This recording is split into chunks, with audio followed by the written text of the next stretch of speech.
facing our nation. This conversation comes at a timely moment as we approach the 20th anniversary of the 9/11 attacks. DHS was established in 2003 to prevent and respond to terrorist attacks within the United States. Since then, the range of threats the department must manage has expanded well beyond foreign terrorism. Today, DHS is also tasked with confronting the threats posed by the coronavirus, cyber attacks, violent domestic extremists, and climate change. It is critical that the department assess the full range of threats facing the country and align its resources accordingly. Unfortunately, under President Trump, the department had a myopic focus on immigration and border security at the expense of its other mission. DHS has suffered grave reputational and operational damage carrying out the last administration's failed policies. Some have embraced the notion that DHS must be dismantled, but that is not the answer.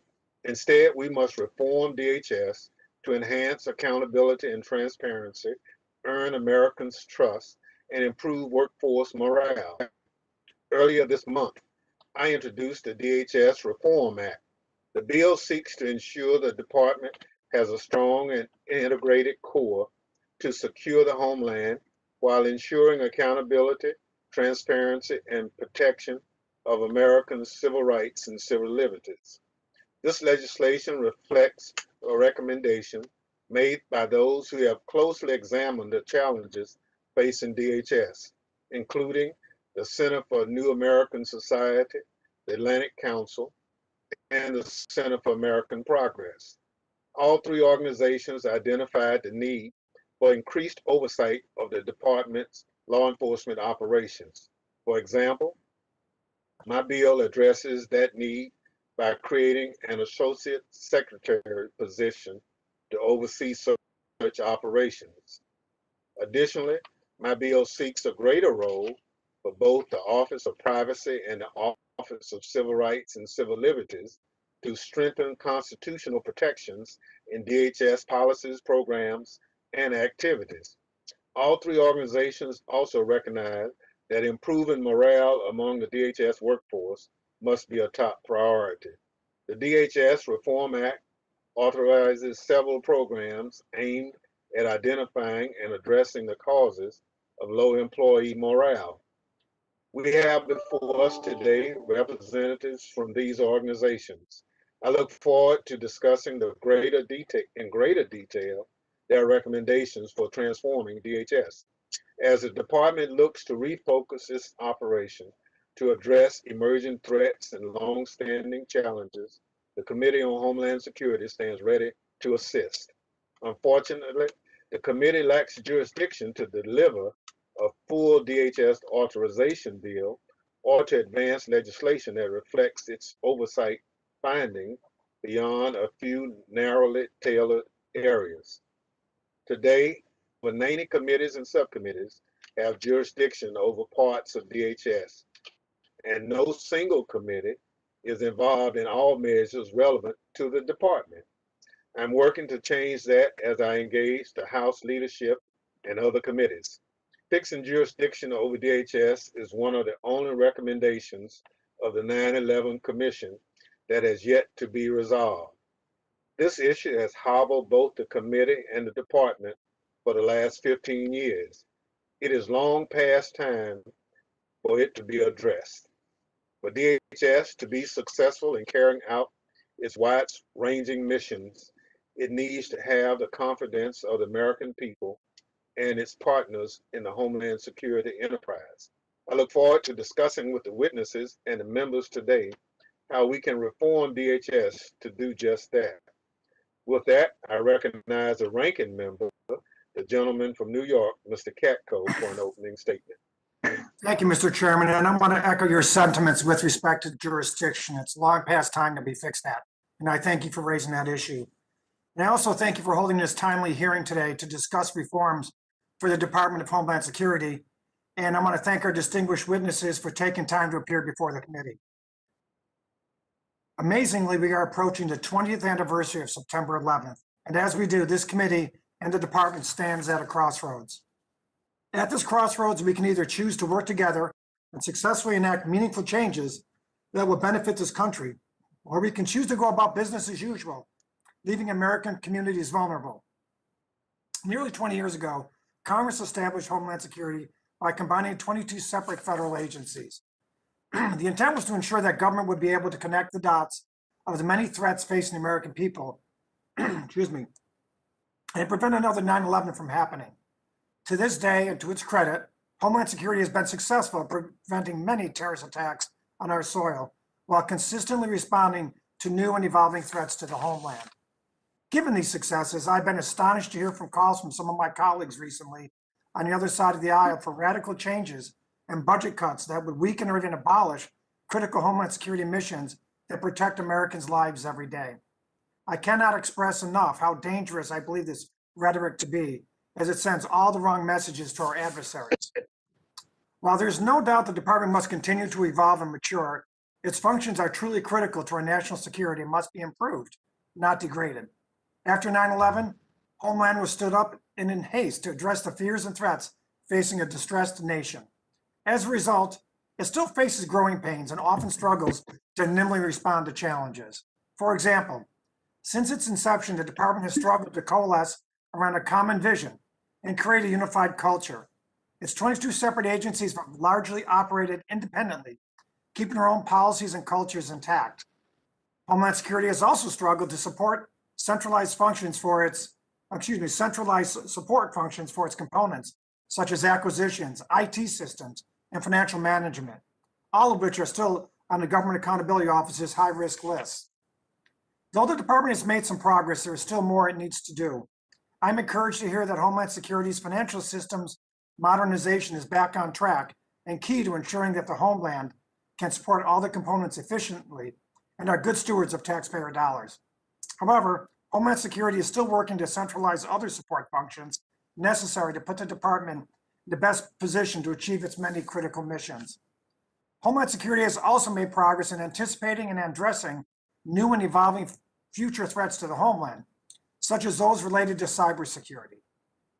In 2018, Homeland Security and Congress took action to address cyber threats by establishing the Cybersecurity and Infrastructure Security Agency, or Sysa, to act as the nation's lead civilian cybersecurity agency and primary conduit for information sharing and partnership with the private sector. Last week, I held a roundtable with Sysa on ransomware issues in my district in central New York to discuss how we can prevent future attacks and further coordinate efforts between Homeland Security and local businesses and governments. An overwhelming takeaway was how much these stakeholders value the free and voluntary services Sysa provides. Now is the time to double down on our Sysa investment. With the threat landscape we face, there's no other option. I firmly believe that cybersecurity is the preeminent national security and homeland security threat we face. It's dizzying to think about the string of cyber incidents we have just seen over the last several months.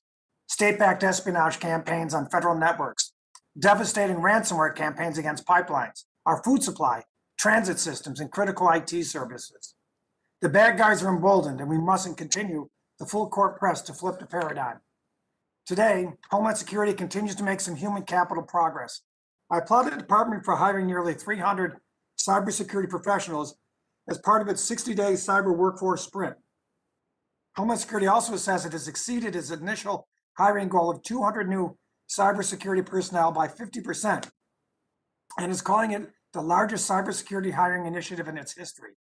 That said, the department's authorities to nimbly hire top talent, particularly in the cybersecurity arena, remain too inflexible. We cannot be boxed in by legacy mindsets or bureaucratic inertia. To fully support Sysa's work, the agency needs sustained, robust funding to carry out its mission and respond to evolving threats.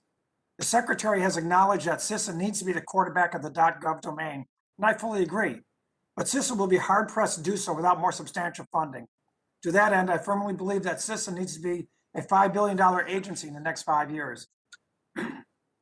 Today, our nation faces vastly different threats from the one that struck on 9/11. This means that we need a DHS that can transform and adapt better than it does now.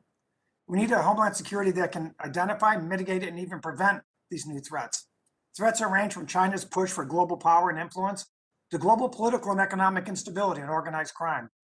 However, in recent years, Homeland Security's operations have been hamstrung by a high number of vacancies and turnovers in senior positions. This also must change for Homeland to formulate its strategic plans and to prepare for the future security of the Homeland. Looking forward, the department would benefit from a thorough assessment of what it is doing now, whether it should keep doing those things, and if there is something it should be doing that it isn't, what should we do about that? This is where another quadrennial Homeland Security review would be invaluable. This is an exercise in strategy prepared by law every 4 years, but one that DHS has not been able to accomplish since 2014, 7 years ago. That's unacceptable. I urge the Secretary and the entire Homeland Security leadership to commit to this effort. It is time for Congress and administration to commit to the department by instilling leaders that will buckle down, ask the hard questions, and inspire its workforce to contribute to making Homeland Security into the department the American people want and need. Homeland Security is effective and nimble in responding to disasters, thwarting attacks of all kinds, and that is a steward of the public's trust. Homeland Security plays a vital role in keeping us safe as we travel, engage in commerce, recover from major disasters, and navigating an increasingly complex, interconnected world. Despite this work, Homeland Security has struggled to earn the trust of the American people and the confidence of partners and stakeholders. Integrating the disparate mission sets of the department, ensuring that it is nimble enough to respond to pressing threats, is paramount to providing comprehensive security to our nation. So, let's roll up our sleeves and figure out what we need to do to protect and safeguard the American people better than we do right now. Thank you, Mr. Chairman, and I yield back.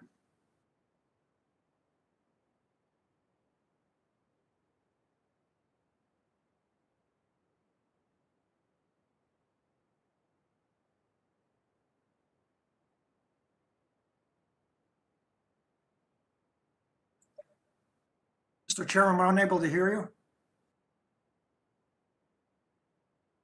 Thank you very much. I guess the gremlins have gotten me too. Other members of the committee are reminded that under the committee rules, opening statements may be submitted for the record. Members are also reminded that the committee may operate according to the guidelines laid out by the chairman and ranking member in our February 3rd colloquy regarding remote procedures. I now welcome our panel of witnesses. Our first witness, Ms. Carrie Cordero, the Robert Gates Senior Fellow at the Center for New American Security and author of the report titled Reforming the Department of Homeland Security Through Enhanced Oversight and Accountability. Our next witness is Mr. Tom Warwick, Director of the Future of DHS Project at the Atlantic Council. Mr. Warwick previously served as the DHS Deputy Assistant Secretary for Counterterrorism Policy. Our third witness is Ms. Katrina Mulligan, Acting Vice President for the National Security and International Policy at the Center for American Progress and author of Redefining Homeland Security, a new framework for DHS to meet today's challenges. Our final witness is Mr. Frank Cifalo, who is the Director of Auburn University's McRae Institute for Cyber and Critical Infrastructure Security. He previously directed President Bush's Homeland Security Advisory Council. Without objection, the witness's full statement will be inserted in the record. I now ask Ms. Cordero to summarize her statement for 5 minutes. Chairman Thompson, Ranking Member Katko, members of the committee, thank you for the opportunity to appear before you today on the important topic of informing the Department of Homeland Security. For the past 2 years, I've led a project at the Center for a New American Security focused on reforming DHS with a specific emphasis on selected law enforcement, intelligence, border security, and immigration aspects of the department's work. I'm grateful for the opportunity to share the insights developed through this project and to work with this committee going forward in connection with its important oversight and legislative responsibilities. I am particularly delighted to be joined today by my friends and colleagues, Katrina Mulligan, Tom Warwick, and Frank Salufo, all of whom have meaningful insights and expertise to share with the committee. As I mentioned in my written testimony, my grounding is as a 9/11 era operational counterterrorism and counterintelligence lawyer. As a result of that formative experience, I have zero interest in going backward and undoing nearly 20 years of changes to the laws and institutions that kept the country safe from an act of terrorism on the scale of September 11th. However, 2021 is not 2001, and the threats that the country faces today are not the same. Malign foreign cyber aggression, domestic terrorism, natural disasters, and pervasive domestic gun violence are all affecting Americans on a daily basis. DHS must adapt to current and emerging threats while improving its internal oversight and accountability. In short, I don't just want us to develop a DHS that can meet today's threats. I want to see a DHS that has the legislative framework, organizational capability, trained, resourced, and expert workforce that's ready to meet tomorrow's threats. I'm heartened by this committee's willingness to take on this important work. But our institutions are not keeping up.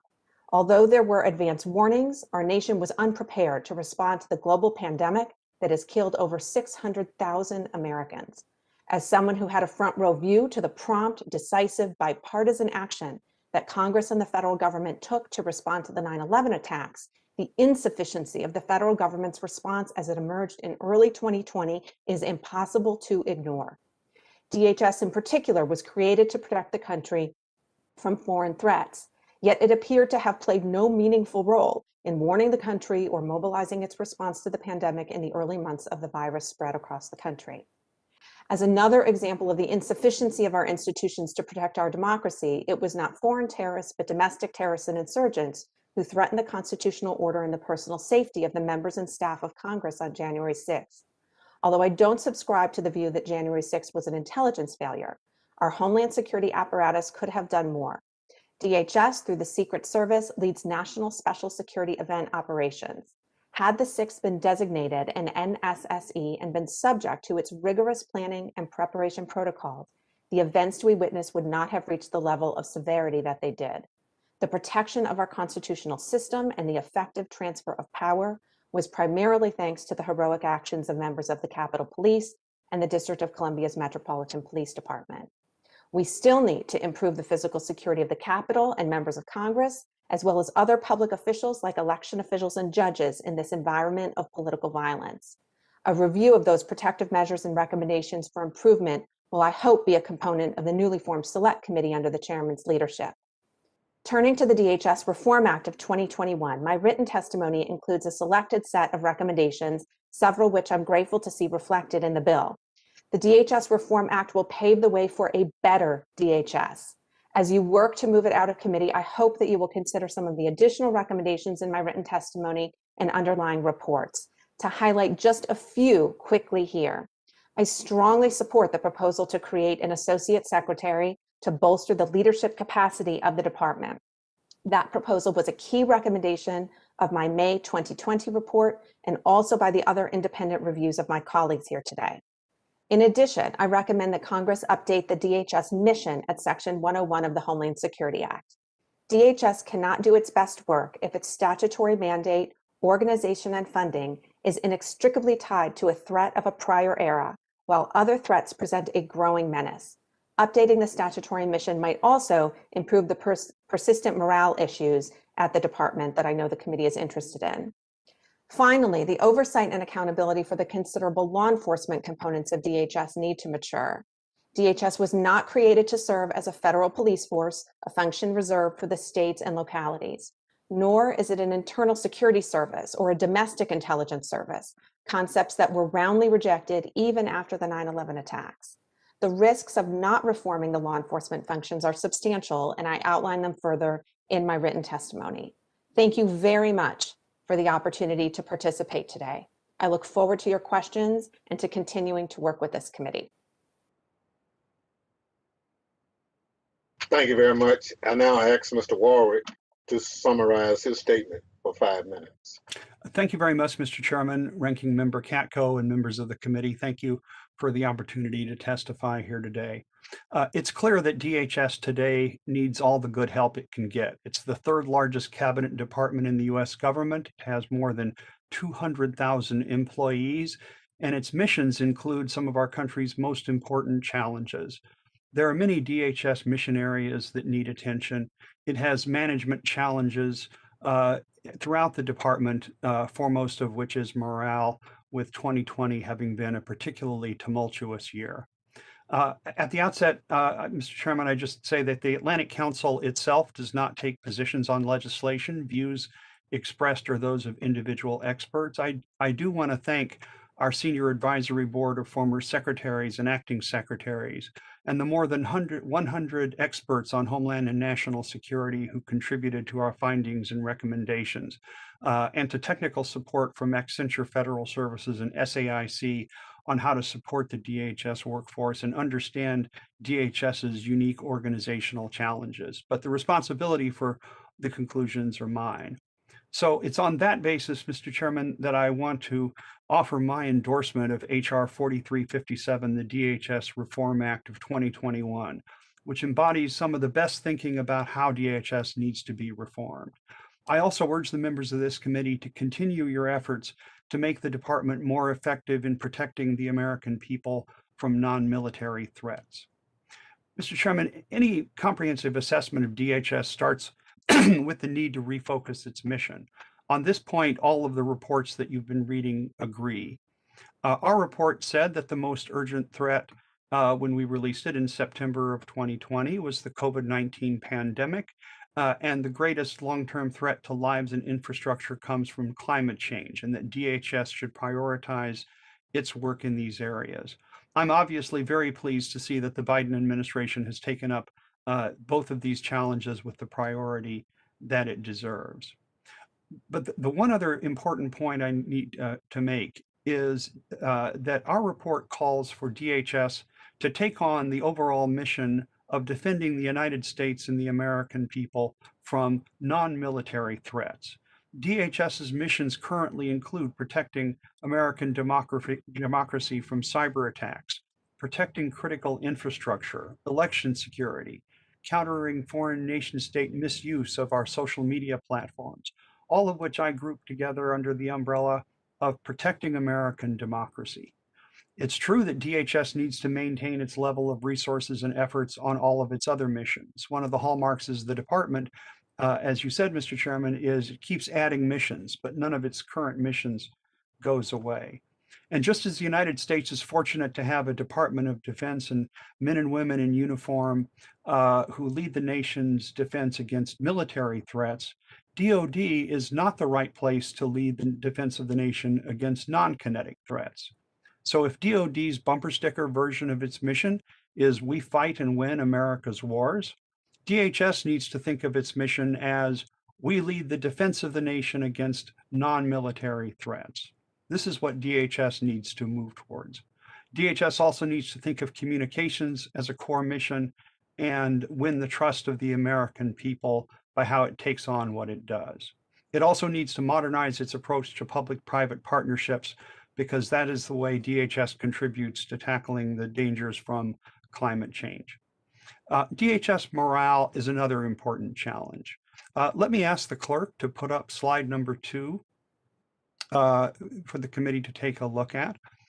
One of the things that we have all noted is that DHS has ranked last in the annual surveys of employee morale since 2010.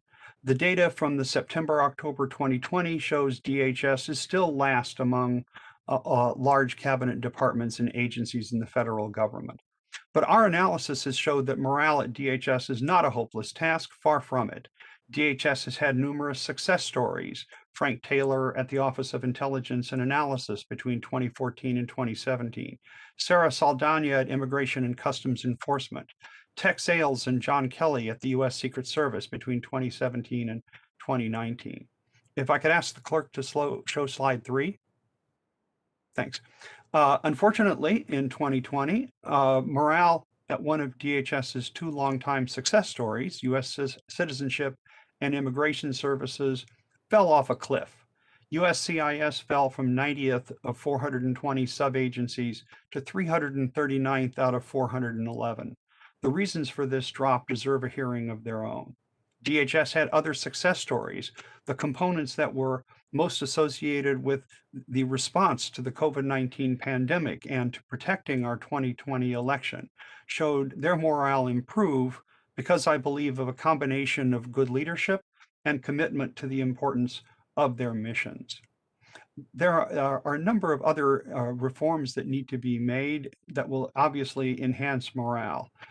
This committee's hearing on May 4th on the rights of the TSA workforce coincided with our recommendation that TSA be the first project for reform and that pay and workforce issues need to be prioritized. Secretary Mayorkas announced that this was his priority as well on June 3rd. And it's important now to ensure that DHS get the necessary funding. You can take the slides down, thanks. There are other management challenges DHS needs to address very quickly: strengthening headquarters, better coordination of policy and resources, and in particular, as my colleague Carrie Cordero said, establishing an associate secretary to coordinate law enforcement activities without micromanaging what those law enforcement agencies need to do. And DHS needs to integrate more substantively civil rights, civil liberties, privacy protections, and rotate people in and out. And Mr. Chairman, what both you and Representative Katko said about the importance of consolidating congressional oversight also needs to be a priority. So with that, I'd be happy to answer any questions that the committee may have. Thank you. Thank you very much. Chair recognizes Ms. Mulligan to summarize her statement for 5 minutes. Thank you, Chairman Thompson, Ranking Member Katko, and distinguished members of the House Committee on Homeland Security. I too appreciate the opportunity to testify before you today. Over the past year, I've led a study on DHS focused primarily on re-examining first-order questions. What does America need from a Department of Homeland Security today? And how has that changed in the last 20 years? But rather than tell you about our conclusions, I'd like to take 3 quick minutes to show you. So you can start the video now.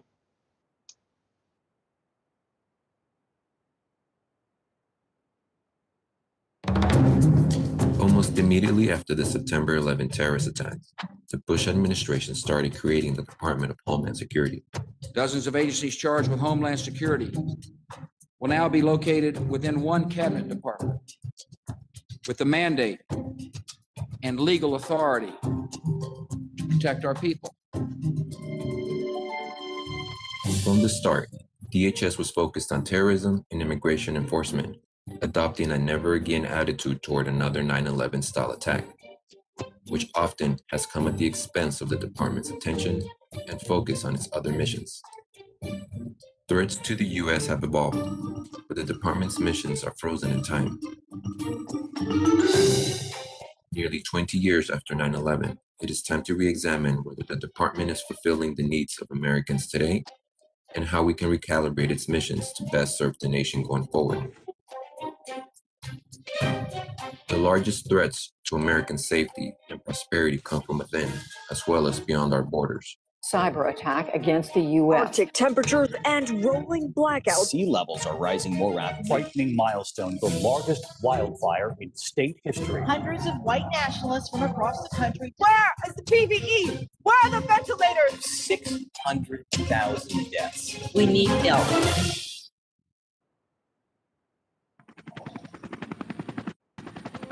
DHS today has the opportunity to refocus its vast resources into areas where it has proven to be most effective and can deliver real value to Americans and those who live, work, study, travel, and seek safety here. Americans need DHS to recalibrate, investing in providing safety and services to fill gaps on unmet needs in the United States, and reducing a dominant focus on law enforcement and countering external threats.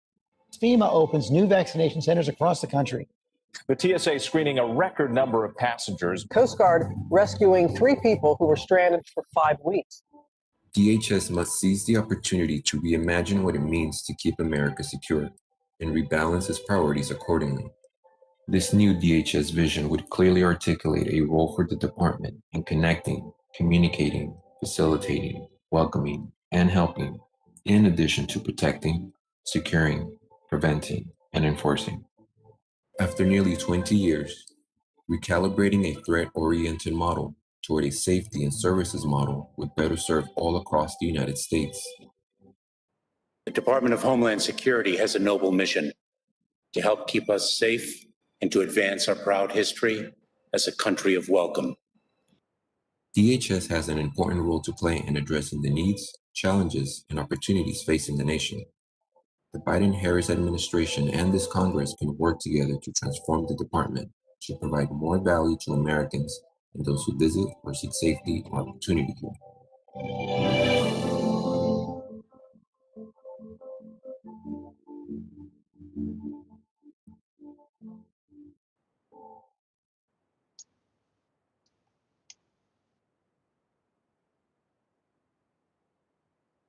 Thank you. So before I close, I want to emphasize two things.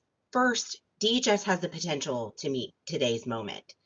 And second, though the panel today reflect a diversity of viewpoints, we agree on several areas for reform. I would encourage this committee to focus closely on areas where we are speaking in unison. To highlight just a few, we agree that DHS is critical to ensuring the security and prosperity of Americans and should be reformed rather than dismantled. We agree that DHS needs to take a broader view of what it means to keep the nation secure. We agree that DHS should have a larger role in communicating with states, the private sector, and the public, and that DHS needs an elevated role for protecting the privacy and civil liberties of Americans. And we agree that more oversight and restraint is needed for DHS's operational and law enforcement functions. Thank you for the opportunity to testify today, and I look forward to hearing your questions. Thank you very much. I now ask Mr. Silufo to summarize this statement for 5 minutes. ATCO and distinguished committee members, I too would like to thank you for the opportunity to testify before you today. As my colleagues have said, the array of threats to this country has evolved substantially over time, and therefore, so too must our national architecture for countering these threats. And I commend the committee for your proactive approach to tackle some of these important reforms.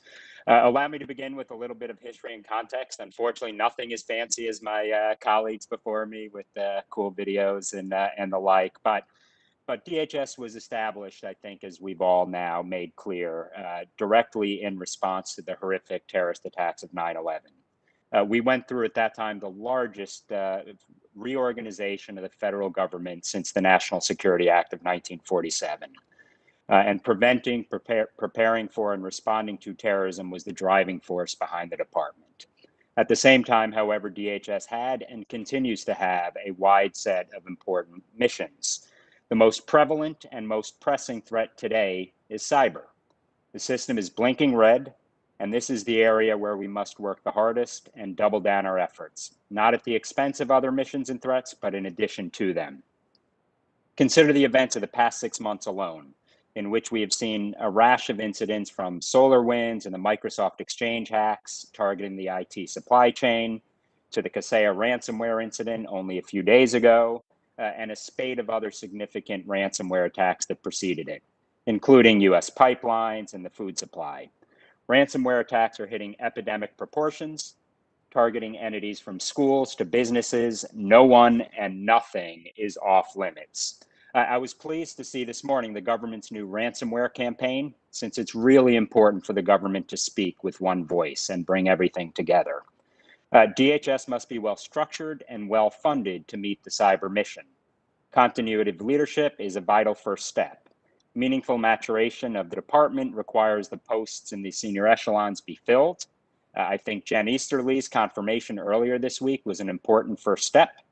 Next, we ought to consider codifying the Sysa director to a 5-year term, elevating the role to ensure continuity across the organization.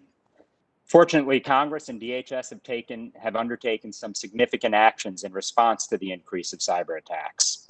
Codifying the cyber state of distress and the Cyber Response and Recovery Fund will ensure adequate preparation and funding the ability to surge critical resources and coordinate asset response. DHS must continue to support their principal partners, state, local, tribal, territorial governments, and the private sector. With cyber, as with the broader Homeland Security enterprise, we can't forget it is ultimately about finding meaningful ways to enhance and enable those on the front lines. Reaching this bar requires people, a skilled and deep bench to meet the mission, Building and sustaining a cyber workforce of the caliber and size needed by the department and beyond is truly an urgent priority. The most effective way to get there is to proceed in a multi-pronged approach, including in-career training, recruitment, retention efforts, plus K through 12 and post-secondary initiatives. Special emphasis, in my eyes, ought to be accorded to upskilling veterans and recruiting a more diverse cybersecurity workforce. To fulfill its potential as an interagency partner, Sysa must mature and be strengthened. To this end, the agency's National Risk Management Center should be codified, and I'm happy to get into some of that during Q&A. Moreover, our current approach to .gov security is too scattershot. Sysa can and should play a more central role here. The 2021 National Defense Authorization Act empowered Sysa to hunt for cyber threats on U.S. government networks. This is a good start, but more robust defense requires substantially more visibility than presently exists. Perhaps the area where we can have greatest impact in the near term is to finally translate the nouns into the verbs when we talk about public-private partnerships. This is atop the list of priorities for us on the Cyber Solarium Commission this year, and I see Congressman Langevin has joined, so a real driver with us on the commission. And I think the newly created Joint Cyber Planning Office, the JICPO, within Sysa is a positive development and should be stood up ASAP and serve as the center of gravity for public-private coordination of defensive cyber-based activities, priorities set by the new National Cyber Director. The Commission has also recommended that a joint collaborative environment with Sysa at its center be established by law for the purpose of sharing cyber threat data among federal entities and between the U.S. government and private sector. Both national and economic security urgently demand greater visibility across the entirety of our supply chains, and I'm happy to get into that at greater length during Q&A as well. And just finally, SICI. So the Commission proposed that the most critical of our critical infrastructure, meaning systemically important critical infrastructure, be subject to enumerated benefits and burdens. And the idea here is to impose cyber incident reporting requirements on SICI companies in return for some liability protection and direct intelligence support from the U.S. intelligence community. Happy to see a rash of good activity on the Hill and bills around data breach notification and incident reporting. And I'd like to commend Ranking Member Katko for his 5 pillars. I think this will get us a long way to where we need to be. In closing, the department must be calibrated to adapt to the cyber imperative, which will continue to evolve. And Sysa needs to be provided with the requisite authorities, accountability, and resources to get the job done, especially in relation to our most critical infrastructure. Mr. Chairman, it is always a privilege to speak to this august committee, and I look forward to any questions and trying to answer them. So thank you. Thank you very much. I thank the witnesses for their testimony. I'll remind each member that he or she will have 5 minutes to question the witnesses. I'll now recognize myself for such questions. You know, one of the problems we've had long-standing with DHS is the morale of the workforce. All of you have done studies on it. Can you suggest to the committee anything you think we might do to get morale off the bottom? A lot of us are concerned about that. The missions are important, but if your workforce is not where it needs to be in terms of morale, there's some challenges with it. So, Ms. Cordero, we'll start off with you, if you don't mind. Sure. Thank you, Mr. Chairman. So morale has been, as the committee knows, a persistent issue in the department. I do think a couple things. First, with respect to the mission, as you know, I've recommended that Congress update the statutory mission of the department. I think there's operational reasons to do that. I also think that there are morale reasons to do that.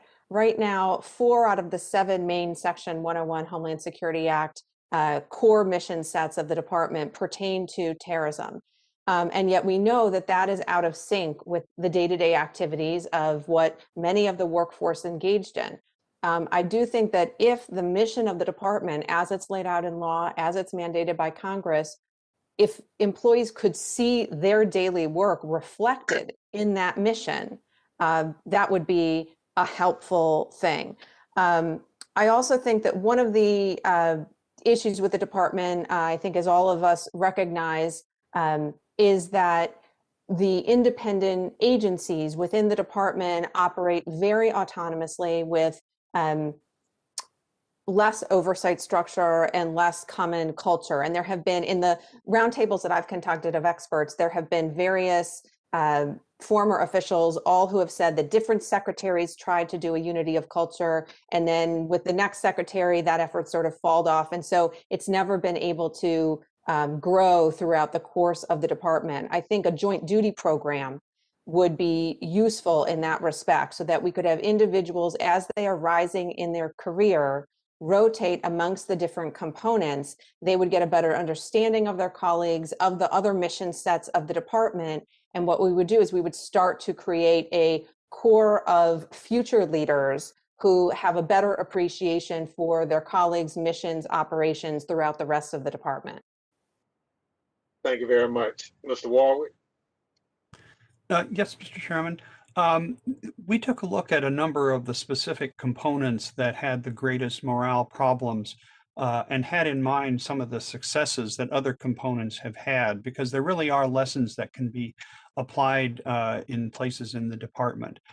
In the case of TSA, addressing the low pay and the workforce issues where people perceive that promotions are handed out unfairly, and that good work is not recognized and rewarded, is something that your committee and you and others have taken a direct interest in with the TSA Workforce Act.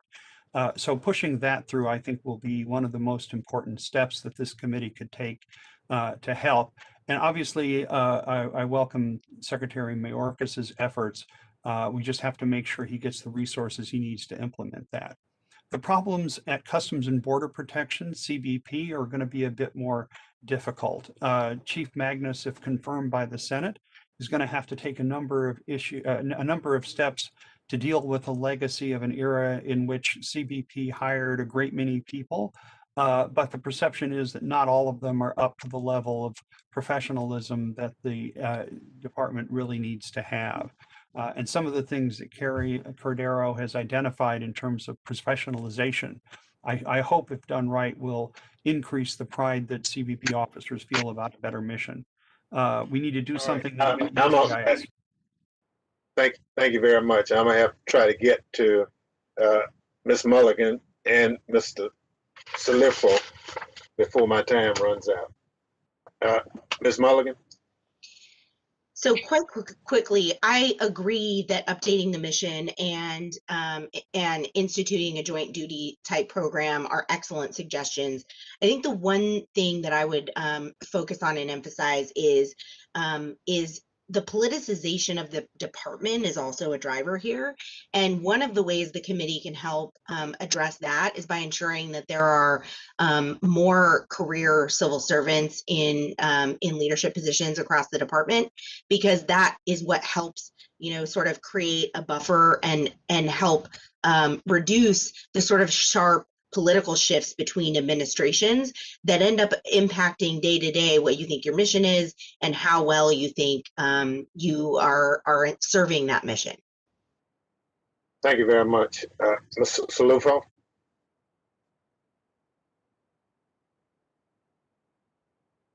Unmute yourself.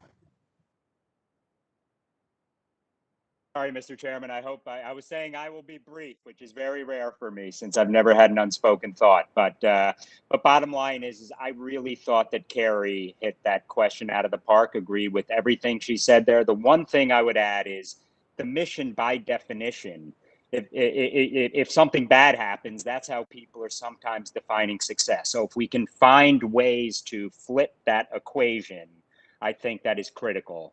I also think when it comes to cyber, I want to double tap a couple of points that I raised. One, we need a more diverse cybersecurity workforce.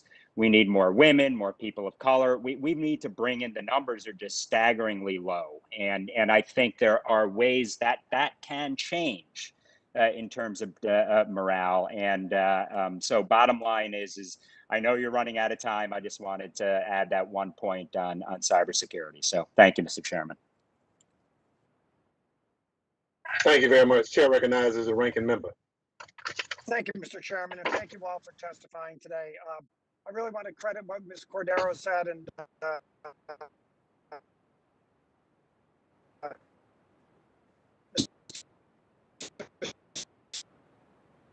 Slufo in particular. I think that has been a major problem. So, Mr. Slufo, we got limited time, so I do want to talk about some.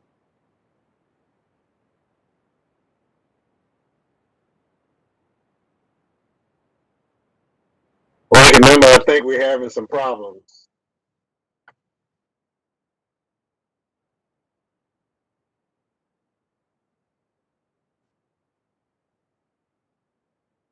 But I'm not able to hear him. We'll come back to the ranking member. Chair recognizes the gentlelady from Texas for 5 minutes. And I think is. Good morning, Chairman, and good morning to the witnesses. I'm glad to hear one of the witnesses highlight 9/11, since those of us who are senior members of the committee were here, and certainly it was the cause for the creation of Homeland Security. I want to ask, as we begin to look at reform, I think the witness from the Atlantic mentioned COVID and one other issue, but did not mention the actions of January 6th, which is domestic terrorism. Whoever wants to answer, do you not believe that that issue should be a crucial component of Homeland Security, and any reform should be focused on how quick a response Homeland Security can offer? Because my disappointment was it was a discombobulated, unorganized response. The FBI was completely absent, particularly the director of the FBI, and the idea of a national security or domestic security agency did not seem to be present. If someone wants to take that answer, I also would appreciate the gentleman from the Atlantic as to why domestic terrorism wasn't one of his top issues. It actually very much is one of my top issues. It was an issue in our report that we highlighted even in September of 2020, needed more time and attention from DHS than it had been getting. All of that was driven home by what happened on January 6th. We've also taken a very detailed look at the events of that day, and DHS, while it's not responsible for collecting the dots, it's very much responsible for connecting the dots. And DHS INA in particular should have done a much better job of bringing that forcefully, if necessary, to the attention of leadership and the law enforcement agencies who found themselves unexpectedly on the front line that day. So there was a lot that DHS could have done better and differently.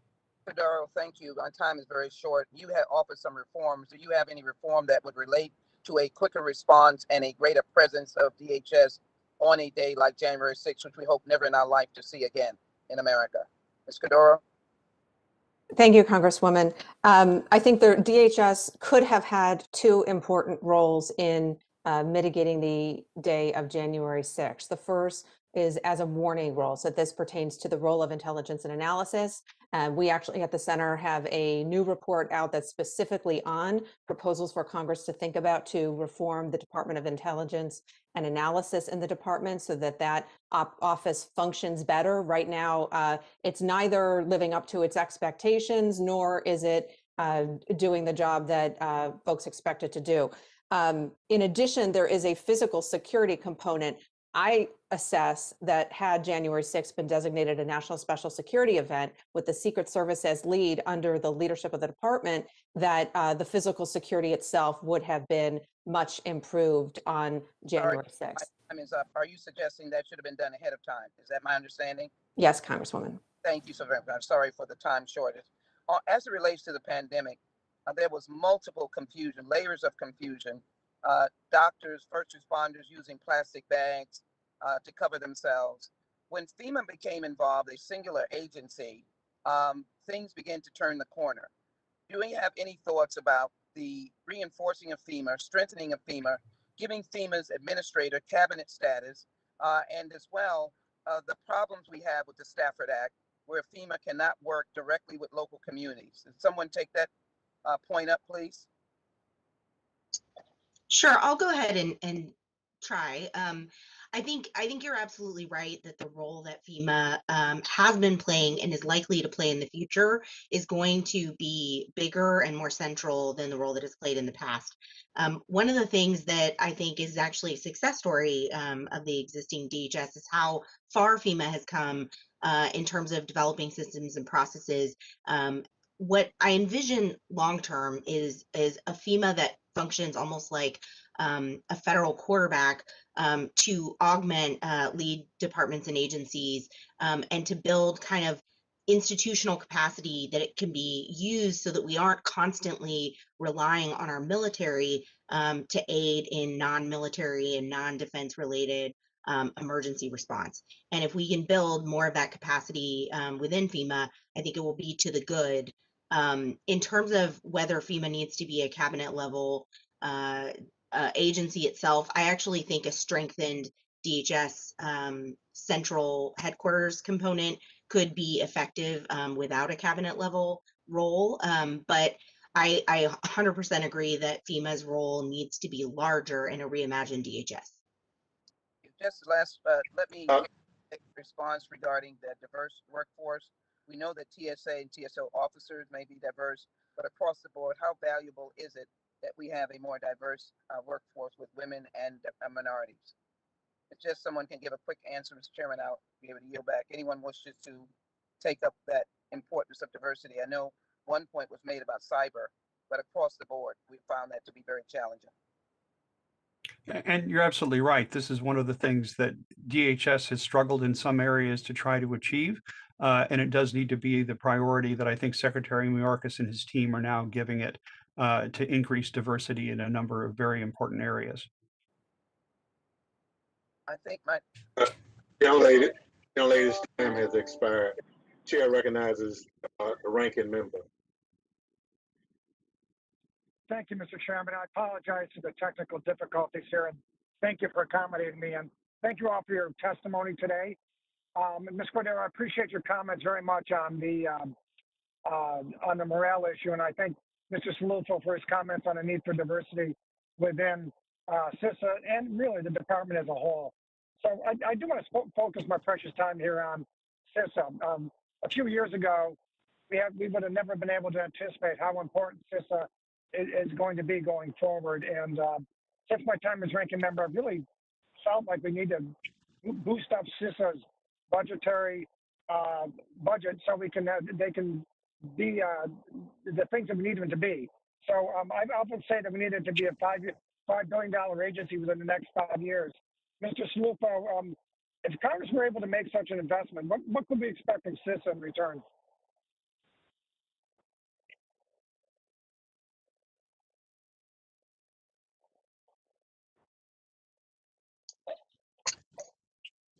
Is any you have to unmute yourself. I'm sorry, Mr. Chairman, and ranking member Katko, I just sang your praises ad nauseum. So I did want to thank you in all sincerity for your leadership on recognizing the significance of Sysa and for your prioritization and emphasis around cybersecurity. I genuinely believe this is the crux of DHS's success going forward, and the country expects nothing less. Basically, any policy recommendation, I think, has to meet 3 different criteria, and that's the marriage of authority. Do we have clear lanes in the road? Accountability. Is there the appropriate oversight? And in Sysa's respect, it's both at the National Cyber Director and with obviously this committee and Congress. And resources. After all, policy without resources is rhetoric. So I do think that the $5 billion number sounds good to me. I couldn't give you a very empirically based answer to that, but we're going to need more resources, and we expect Sysa to do more. We expect Sysa to be the quarterback inside the federal government. We expect them to be able to do more across the .gov network. And in reality, and I mentioned this in my oral remarks, it's really about the public-private partnership. If we're winning the battles in the Beltway, that's great.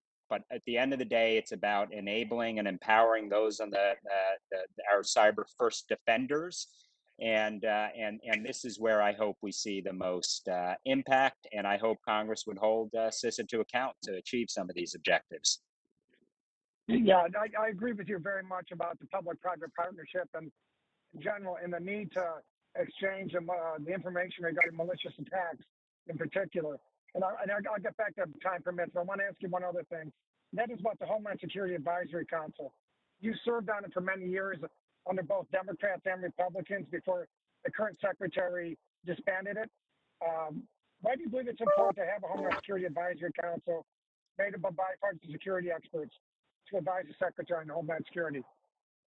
Well, thank you, Congressman Katko, and I'm certainly not going to make this about me, but at the end of the day, an advisory council needs to be mission-driven, and historically, it has always been nonpartisan, and I genuinely hope that will continue to be the case. Ultimately, it needs to have a diverse set of views, not just in the traditional sense, but those who look at the Homeland Security enterprise from different perspectives as well. So I think that is important, and it has had significant impact. So at the end of the day, any council is as good as the secretaries having trust in that and driving on the missions that they hold near and dear, and obviously with people they can confide in. But my big takeaway on all this is I hope it remains as nonpartisan as it can be, because otherwise it's going to be a shell of it. It's not going to be all that it can be. So thank you, Congressman Katko. Thank you. And lastly, real quick, with the Homeland Security Advisory Council, have you heard any efforts by the Secretary to reconstitute it? Has there been any signals from them yet? Since I'm testifying before Congress and I can't duck the question, no, I have not heard anything. So since the initial letter went out to the entire council. Okay, well, thank you very much, Mr. Chairman. I yield back. And thank you for your accommodation, sir. Thank you very much. Glad we're able to do it.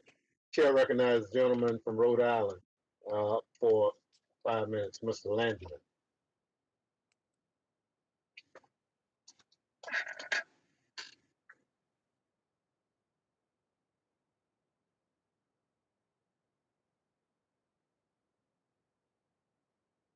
Chair recognizes the gentleman from New Jersey, Mr. Payne, for 5 minutes.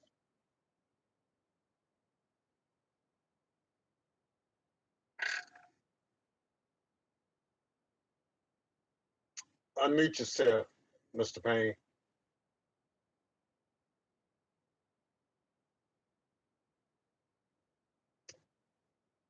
We're still not able to hear you.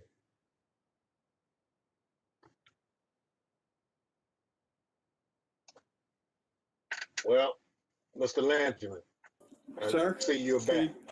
Can you hear me?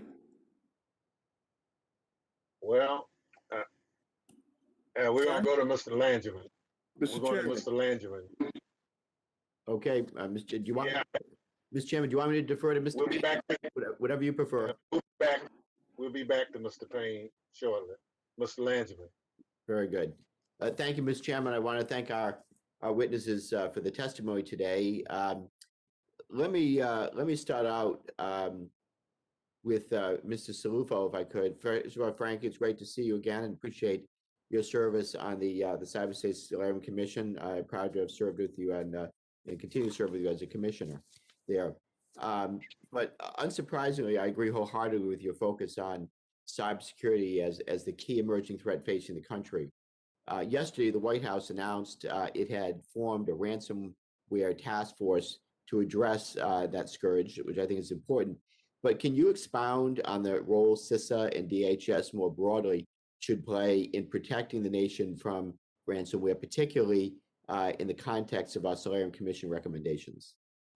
Well, thank you, Congressman Langevin, and we all owe you a huge debt of gratitude in terms of all you've done for the commission to advance our recommendations.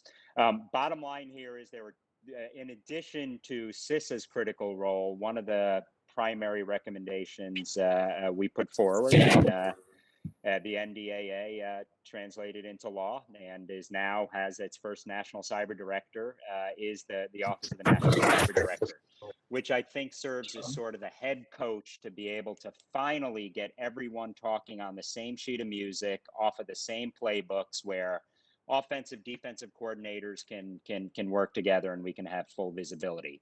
Sysa does play a key role. And I think the first area it can have greatest impact and translate a concept into reality is around the JCPO, or the Joint Cyber Planning Office, which can ultimately be the belly button between Sysa and for defensive purposes, not taking away from NCI, JTF, and FBI's important mission in law enforcement and scaling opportunities to claw back ransomware, Bitcoin, and the like. But Sysa does play a big role in being the belly button and center of gravity to be able to interact with our private sector. And Congressman Langevin, as you well know, this is a big emphasis for us going forward. If we want to see real progress, it can't just be the alphabet soup, and I don't mean that pejoratively. It can't just be the inside the beltway sets of issues. It really has to be about how we empower and enable our frontline cyber defenders. And the private sector is front and center in all of this. They're the primary targets, and not many companies went into business thinking they had to defend themselves against foreign intelligence services, but that's precisely what we're dealing with today. So how do we square that circle will be priority 1, 2, and 3, and Sysa plays a big role. And I was pleased to see the Stop Ransomware campaign today, because we're starting to see one voice, one team. Yeah. Thank you. You encapsulated it perfectly. That was a very insightful answer. Thank you. Let me ask this. I wonder if you could comment also, though, on the human capital challenges DHS is facing, especially with respect to cybersecurity. As we consider DHS reform, what should we be keeping in mind to attract the cyber talent that we need? Well, Mr. Congressman Langevin, obviously the numbers are staggering and frightening if you think about it in terms of the shortfall, in terms of a skilled cybersecurity workforce. I think first and foremost, we need to upskill and reskill and retain some of the best and the brightest we have in place. But I do think we need to look to ways to recruit more diverse, bring in more diversity into the cybersecurity community. And women in particular make up less than 25% of the cybersecurity workforce. That's just unacceptable. We need to redouble those numbers in a big way. And ultimately, I think K through 12 is, once you hit, and I'm speaking from a university, of course, I'm going to say post-secondary and college education is a priority, and it is. But ultimately, we have to get to the next generation when they're a whole lot younger. And cybersecurity needs to be part of the way they do cyber. And ultimately, we're talking about K through 12. And I think we have a lot we can learn from some of our allies, notably Estonia and Israel, in terms of how they are literally bringing in, at the kindergarten level, cybersecurity into the curricula. So I didn't give you a clean answer on that, but it's all of the above, more of it, and faster. Yeah, I couldn't agree more. And yet, focusing on K through 12, essential, and also diversity. Look, we're stronger when we have very different points of view and backgrounds that we can bring to the table to offer expertise and talent. And we have to work harder on the diversity part as well. I know my time's expired. I have other questions that I'll have to submit for the record. But thank you for those, and thank you to the rest of the panel. I'm sorry I couldn't get to you for questions, but thank you, Mr. Chairman. I yield back. Gentleman yields back. Chair recognizes the gentleman from Mississippi, Mr. Guest, for 5 minutes. Thank you, Mr. Chairman. Frank, I want to visit with you just a few minutes, kind of highlight a few of the things that you previously testified in your opening statement and also in the report that you provided prior to your testimony. You say in your report that the most prevalent and most pressing matter that we now face is cyber. You say cyber is the area where we must double down and work the hardest to enhance our capabilities. You go on, you talk about some of the more recent attacks that we've seen, both late last year and this year, the SolarWinds, the Microsoft Exchange. You mentioned the U.S. pipeline, which I'm assuming would be Colonial Pipeline, the food supply, which would be the JBS, cyber incursions, and you talk about ransomware and how ransomware is not just targeting these large multinational corporations, but they're targeting schools and businesses and hospitals.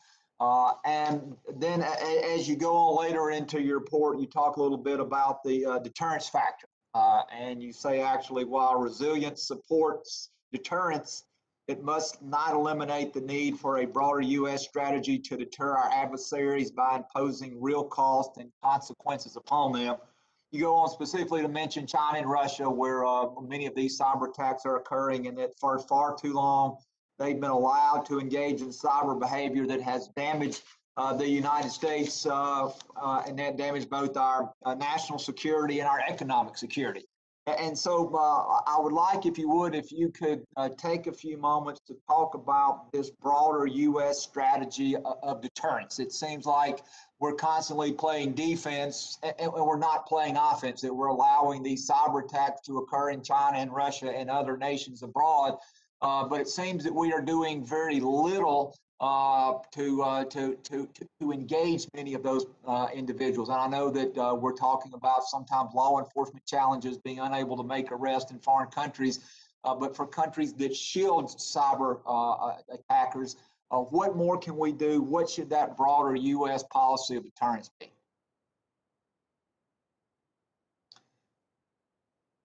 And I think you may be muted again very briefly. Thank you, Congressman Thank Gaston. I think you framed that exceedingly well, not my words, but yours. I mean, here's the bottom line. Sysa has a critical role to play, but we're never going to firewall our way out of this problem alone. It would sort of be like if you're fielding a football team of only having a front line and not having an offense. You need all of the above. And the reality is we need to induce changes in bad cyber behavior. To do that, we need to start imposing costs and consequences on bad cyber behavior. And to do that, we need to be willing to put some lines in the silicon. And when those are crossed, we have to have the political will, A, signal, and B, follow through on our ability to respond. Here's, without getting into anything classified, because this is very public, we have got the greatest cyber capability right now. And that is something that shouldn't be lost on the rest of the world. We also, though, need to be willing to deploy and employ some of these capabilities to ultimately change bad cyber behavior. For way too long, the bad guys have been getting away with murder. This is unacceptable. That said, we need to shore up our defenses. So the last thing we want to do is, because the initiative still remains with the attacker, our vulnerabilities are extreme. So we got to bring all these pieces together. And I am confident that the creation of the new National Cyber Director, which Congress passed last year in the NDAA, can help us get to that point. But here's the bottom line. Not all hacks are the same. Not all hackers are the same. Intentions vary. Capabilities vary. At the very top of the list, peer nations are Russia and China. Just beneath them, Iran, North Korea. What they lack in capability, they more than make up for with intent. And they have very little impunction to turn towards cyber to achieve their objectives. And cyber criminals, which 5 years ago were, now they're at par with where nations were 3 to 5 years ago. So we've got a witch's brew here we need to deal with. The bottom line is we need to start imposing costs, we need to start imposing consequence, and we need to follow through and bring all instruments to statecraft. And yes, that includes the military instrument if done appropriately to achieve our cyber objectives. Let me ask you one follow-up question, and then I'll be out of time. Do you think the administration is sending a strong enough message to our adversaries, our adversaries, as it relates to cyber attacks and the response that we will take to defend ourselves using some of our offensive capabilities? You know, I have long been an advocate that we need to do more. I've been critical of all administrations in this particular space. I do think we saw some positive developments in terms of raising this issue directly with Vladimir Putin. But the proof's going to be in the pudding. Are we going to actually follow through on some of our words and make sure that they're not empty? The worst thing we can do is say we take it seriously and not follow through. So I will be cautiously optimistic that we're moving in the right direction, but more is needed. And I don't mean to go on and on and on, but China is the country we really need to be looking at closely over the long haul. And so much more is needed, and too much to cover in this hearing. But thank you, Congressman Guest. Thank you. Chair, I recognize the gentleman. Thank you. Chair, I recognize the gentleman from New Jersey for 5 minutes, Mr. Payne. Thank you, Mr. Chairman, and I apologize for difficulty before. This question is to Ms. Cordero, Mr. Warwick, and Ms. Mulligan. The Trump administration's abuse of DHS authorities over the last 4 years hurt the department's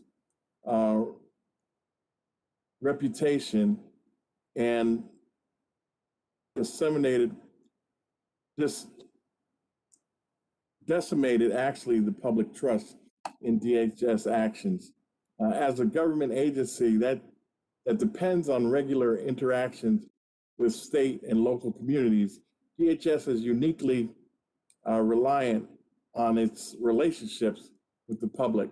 I'd like Ms. Cordero, Mr. Warwick, and Ms. Mulligan to answer the following question. What are the biggest factors that affect the public's trust in DHS, and how can the department rebuild that trust? Thank you very much for the question, Congressman. So one of the reasons that I think DHS in particular is a department that needs this public trust is because it is so operational and it touches people in a very personal way every single day, whether it's citizens at the airport or whether it's individuals, migrants trying to enter the country through various means. So it is up close and personal in a way that many other federal bureaucracies are not.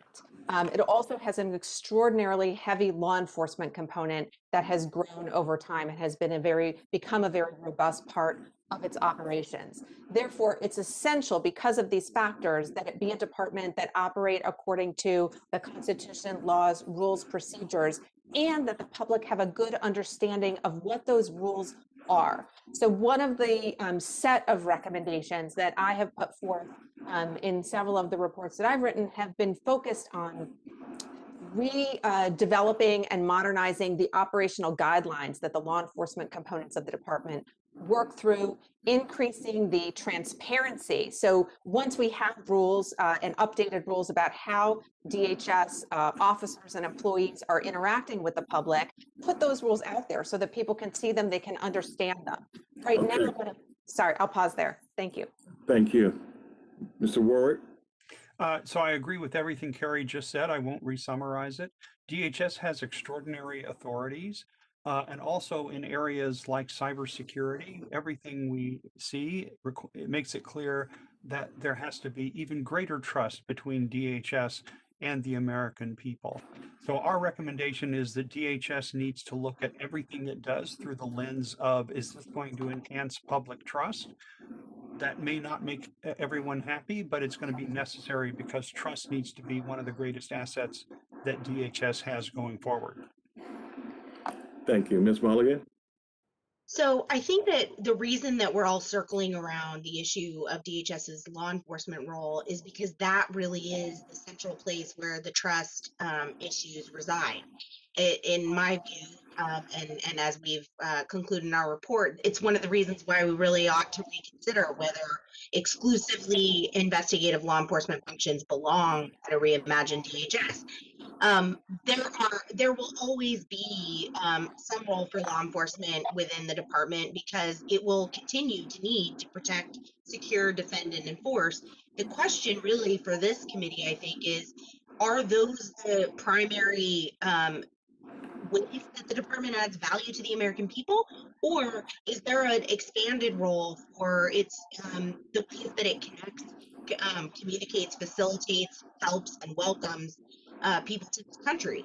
And we argue that rebalancing those priorities and bringing them into balance with each other is actually one of the first things we can do to restore trust with the American people. Thank you. Mr. Chairman, I was going to try to slide one more question in, but I will yield back. Thank you. Gentleman yields back and very kind. Chair recognizes the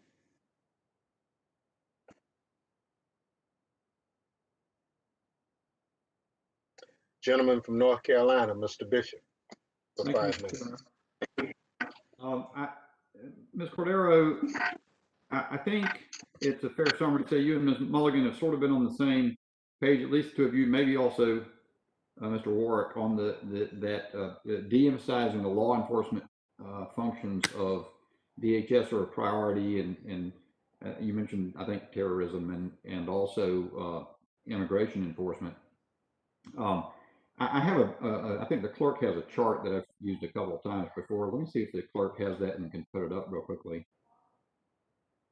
Yeah, everybody's familiar with this chart, I think. And I think we're getting ready to see results for June that will show that blue line to have ticked up yet again. And those are Southwest border encounters by month. And so we're at again, what I've understood to be a 20-year high, and it has reached just sort of on a plateau and continuing gradually to increase. And you can take that chart down, Madam Clerk. I just wanted to get everybody on the same page. The orange line that was on that was the 2019 fiscal year, and in your paper in March about sort of the reorienting Homeland Security Department, you suggested that the Trump administration's policies on immigration had been unsuccessful, that there had been an increase. And I think you were pointing to that 2019 increase in particular. But what was notable about it is that that orange line goes up and then it recedes. We're now up at this unusual peak that has then continued at a plateau. Does that not change your view about whether or not immigration enforcement continues to be an important priority for Homeland Security?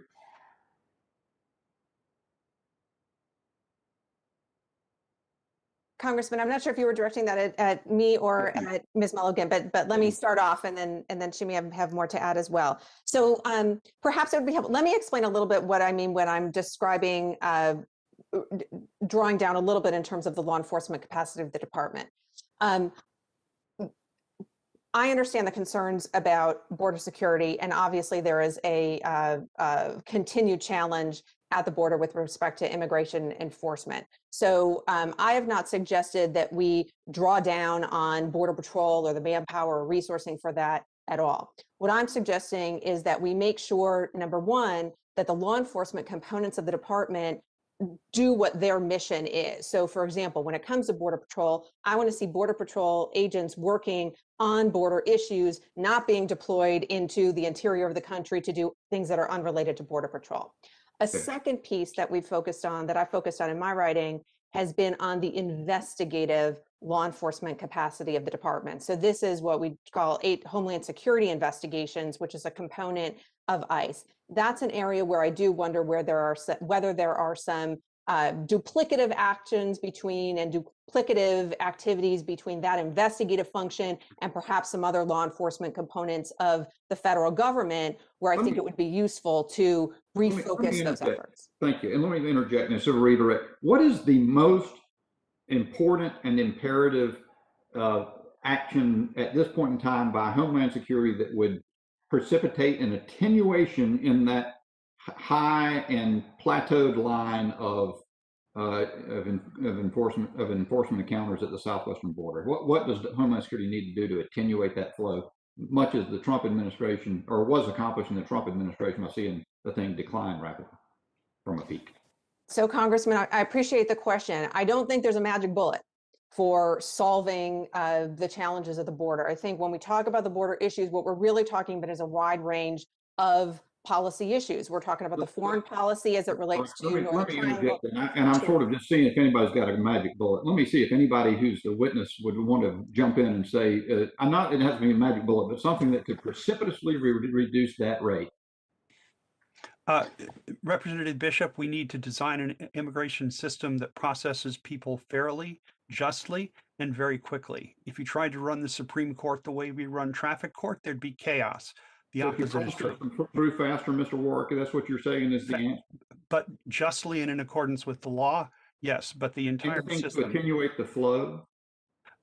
You need to be able to have people's cases heard so that they don't have to either wait around for a result or be released awaiting a hearing. We ought to be able to design a system that avoids border crises like you've rightly pointed us to. I yield back. Thank you, Mr. Chairman. Chair recognizes the gentleman from Missouri, Mr. Cleaver, for 5 minutes.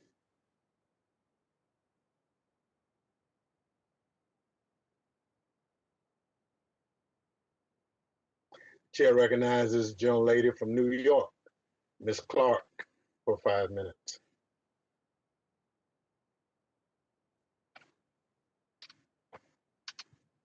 Thank you very much, Mr. Chairman, and thank our ranking member and our witnesses for your insights today. The Center for the New American Securities Report notes that DHS's cybersecurity mission has grown over time, but the authorities of its cybersecurity entity, of its the Cybersecurity and Infrastructure Security Agency, Sysa, have not kept pace. The National Defense Act of FY 2021 includes several provisions to align Sysa's authorities with its current mission, including persistent threat hunting authority and the Joint Cyber Planning Office, but our work is hardly done. Ms. Cordero, how has Congress's failure to equip Sysa with the authorities necessary to effectively carry out its cyber mission undermine our national security posture? And how can this mismatch between Sysa's authorities and responsibilities be best addressed?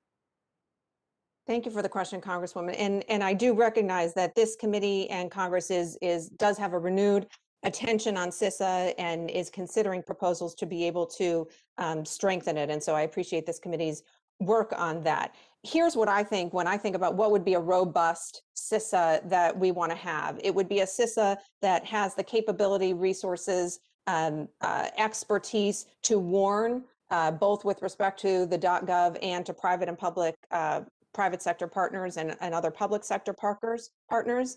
It would have the ability to significantly assist in the remediation of cyber events, and it would have the capabilities to protect our democratic institutions. For example, Sysa has demonstrated that it is capable of doing a lot when it comes to public sector partners to protect and strengthen electoral infrastructure. So warn, remediate, protect. Those are the things that I think would make a robust Sysa. One of the things that I have recommended in the past with respect to what Congress can do, one of the recommendations of the Solarium Commission was to create a select committee in order to take on cyber issues across the board. In a prior report that I wrote with a colleague, Professor David Thaw, we recommended that there at least be an interim select committee on cyber so that we can take these Solarium Commission recommendations, which Congressman Langerman and others have participated in, and drive forward those recommendations so that they can have an impetus behind them and a legislative and oversight vehicle in Congress to make them happen. Mr. Salufo, is there anything you would add or disagree with in that analysis? I think Ms. Cordero is gutsy bringing up the congressional oversight, but I do think that is an issue we need to look at. And quite honestly, your committee, the Homeland Security Committee, needs to have the wherewithal and the oversight authorities to do its job across the department. But a couple of things I'd raise. I brought up SICI, the systemically important critical infrastructure. I do think there's a time for incident reporting and making that required for the most critical of our critical infrastructures. I do think that the Joint Cyber Planning Office can get us a little closer to where we want to be on the public-private partnership, because that's where the action should be, and ultimately, I think, can move the needle the furthest. I am a big proponent of the National Cyber Director, but there's one I want to bring up that I haven't discussed, and nor have I heard from anyone yet today. Supply chains are so important here, and we are so dependent from a component perspective. We've got to start onshoring some of these key technologies and capabilities back to the United States. And while that is an issue across the board, the truth is we have a whole long way to go, because we don't even have visibility across our supply chains. After each incident, it's like we're starting afresh and anew. Very well. I would love to talk to you more about that. I want to get in one more question for our panel, and that's multiple administrations have struggled to improve coordination between Sysa and other federal agencies, and have tried to overcome turf battle to improve our cybersecurity posture. Last year's National Defense Authorization Act included language codifying the role of federal agencies that oversee critical infrastructure sectors and establishing the National Cyber Director. Among other things, despite efforts to clarify roles and responsibilities of Sysa and other agencies, coordination within the federal government to promote the security and resilience of the nation's critical infrastructure is not where it needs to be. What more do you think Congress will need to do to ensure effective strategic interagency collaboration to address cyber threats against critical infrastructure? And are there other recommendations, for instance, for the Cyber Solarium Commission, from the Cyber Solarium Commission, that you believe would help foster better collaboration? It's for the entire panel, I'm sorry, and I know my time is up. Just quickly, any thoughts? I'll go first. We would certainly agree with what Frank is saying about the need to designate critical infrastructure in cyber so that they have certain obligations and get certain benefits. That's one of the most important recommendations that needs to be adopted. And the one thing I would add, the one last thing I would add is I do think that one of the issues that we can build capacity, and we absolutely should, in the ways that have already been outlined, but we have to start creating an output out of DHS that's fit for purpose.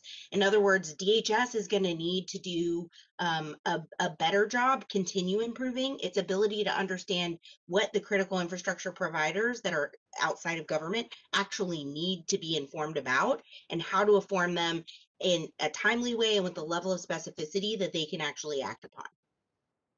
Very well. Congresswoman Clark, just one point I want to raise, because I think it is important. So Sysa, of course, is at the center of a lot of this activity vis-a-vis our critical infrastructure owner-operators.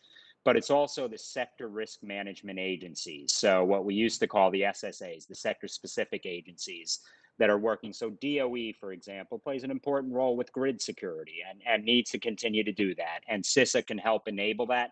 So I think the new National Cyber Director, we finally have a head coach, someone who can bring together the offensive coordinator and the defensive coordinator onto the same field with the same playbook. And all I ask is that Congress enable Chris Inglis to be able to do his job as National Cyber Director. So I appreciate that. Mr. Chairman, I yield back, and I thank you all for your expertise today. Thank you. Chair recognizes the gentleman from New Jersey for 5 minutes, Mr. Van Drew. Thank you, Mr. Chairman and Ranking Member Kako, and thank you for having this hearing, and I thank the witnesses for testifying. As you all know, we are truly living in extraordinary times. Threats of all sorts, whether cyber, ransom, or physical, greatly threaten the safety and security of our great nation. In the past 6 months, we have seen ransomware attacks like we've never seen before. Water treatment plants, meat packing facilities, pipelines, you name it, it's been attacked.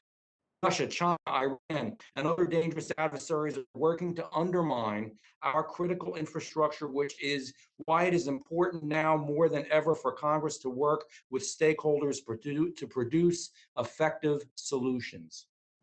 In addition to our cyber vulnerabilities, our border faces serious threats as well. Unprecedented numbers of migrants have entered the United States through our southern border, and yet the administration has done practically nothing to remedy this situation.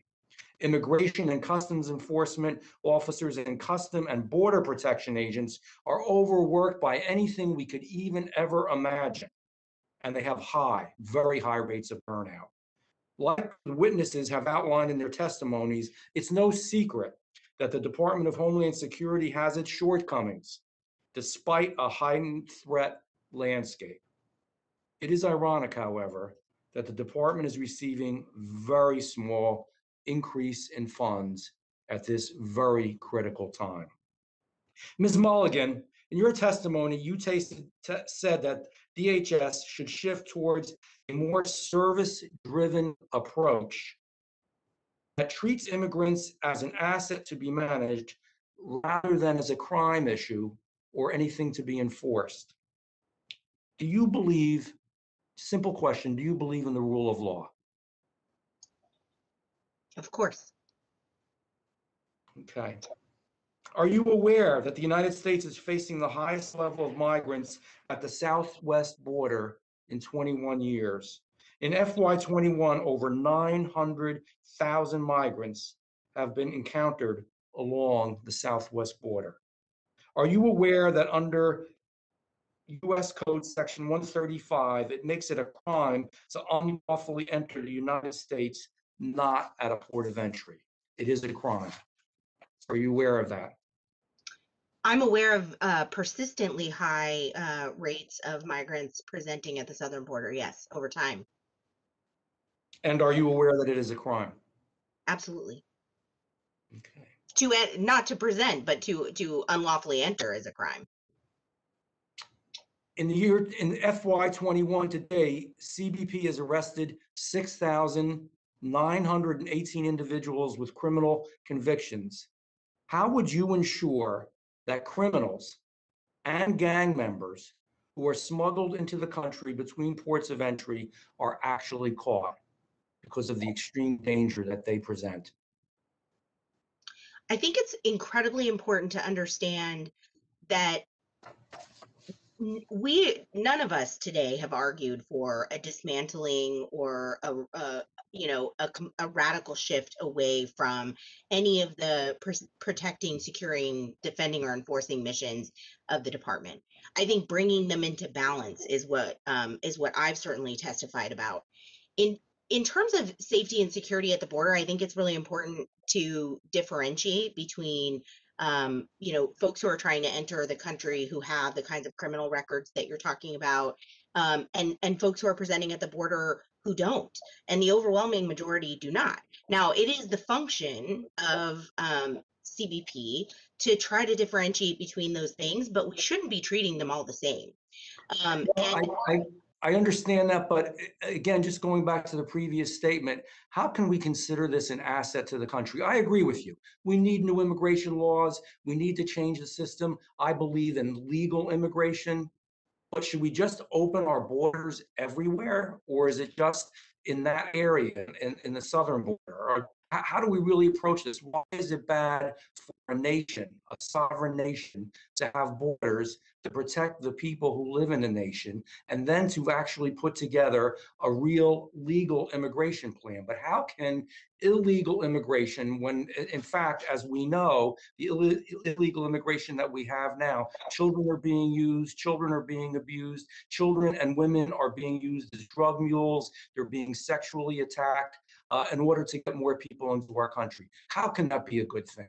How can that be right, even for them, when before we had agreements with the Northern Triangle, we had agreements with Mexico, in which those folks were held and they were treated decently there, and we were building an actual border in our country? How can that be wrong? Countries have borders. Every country. Mexico does.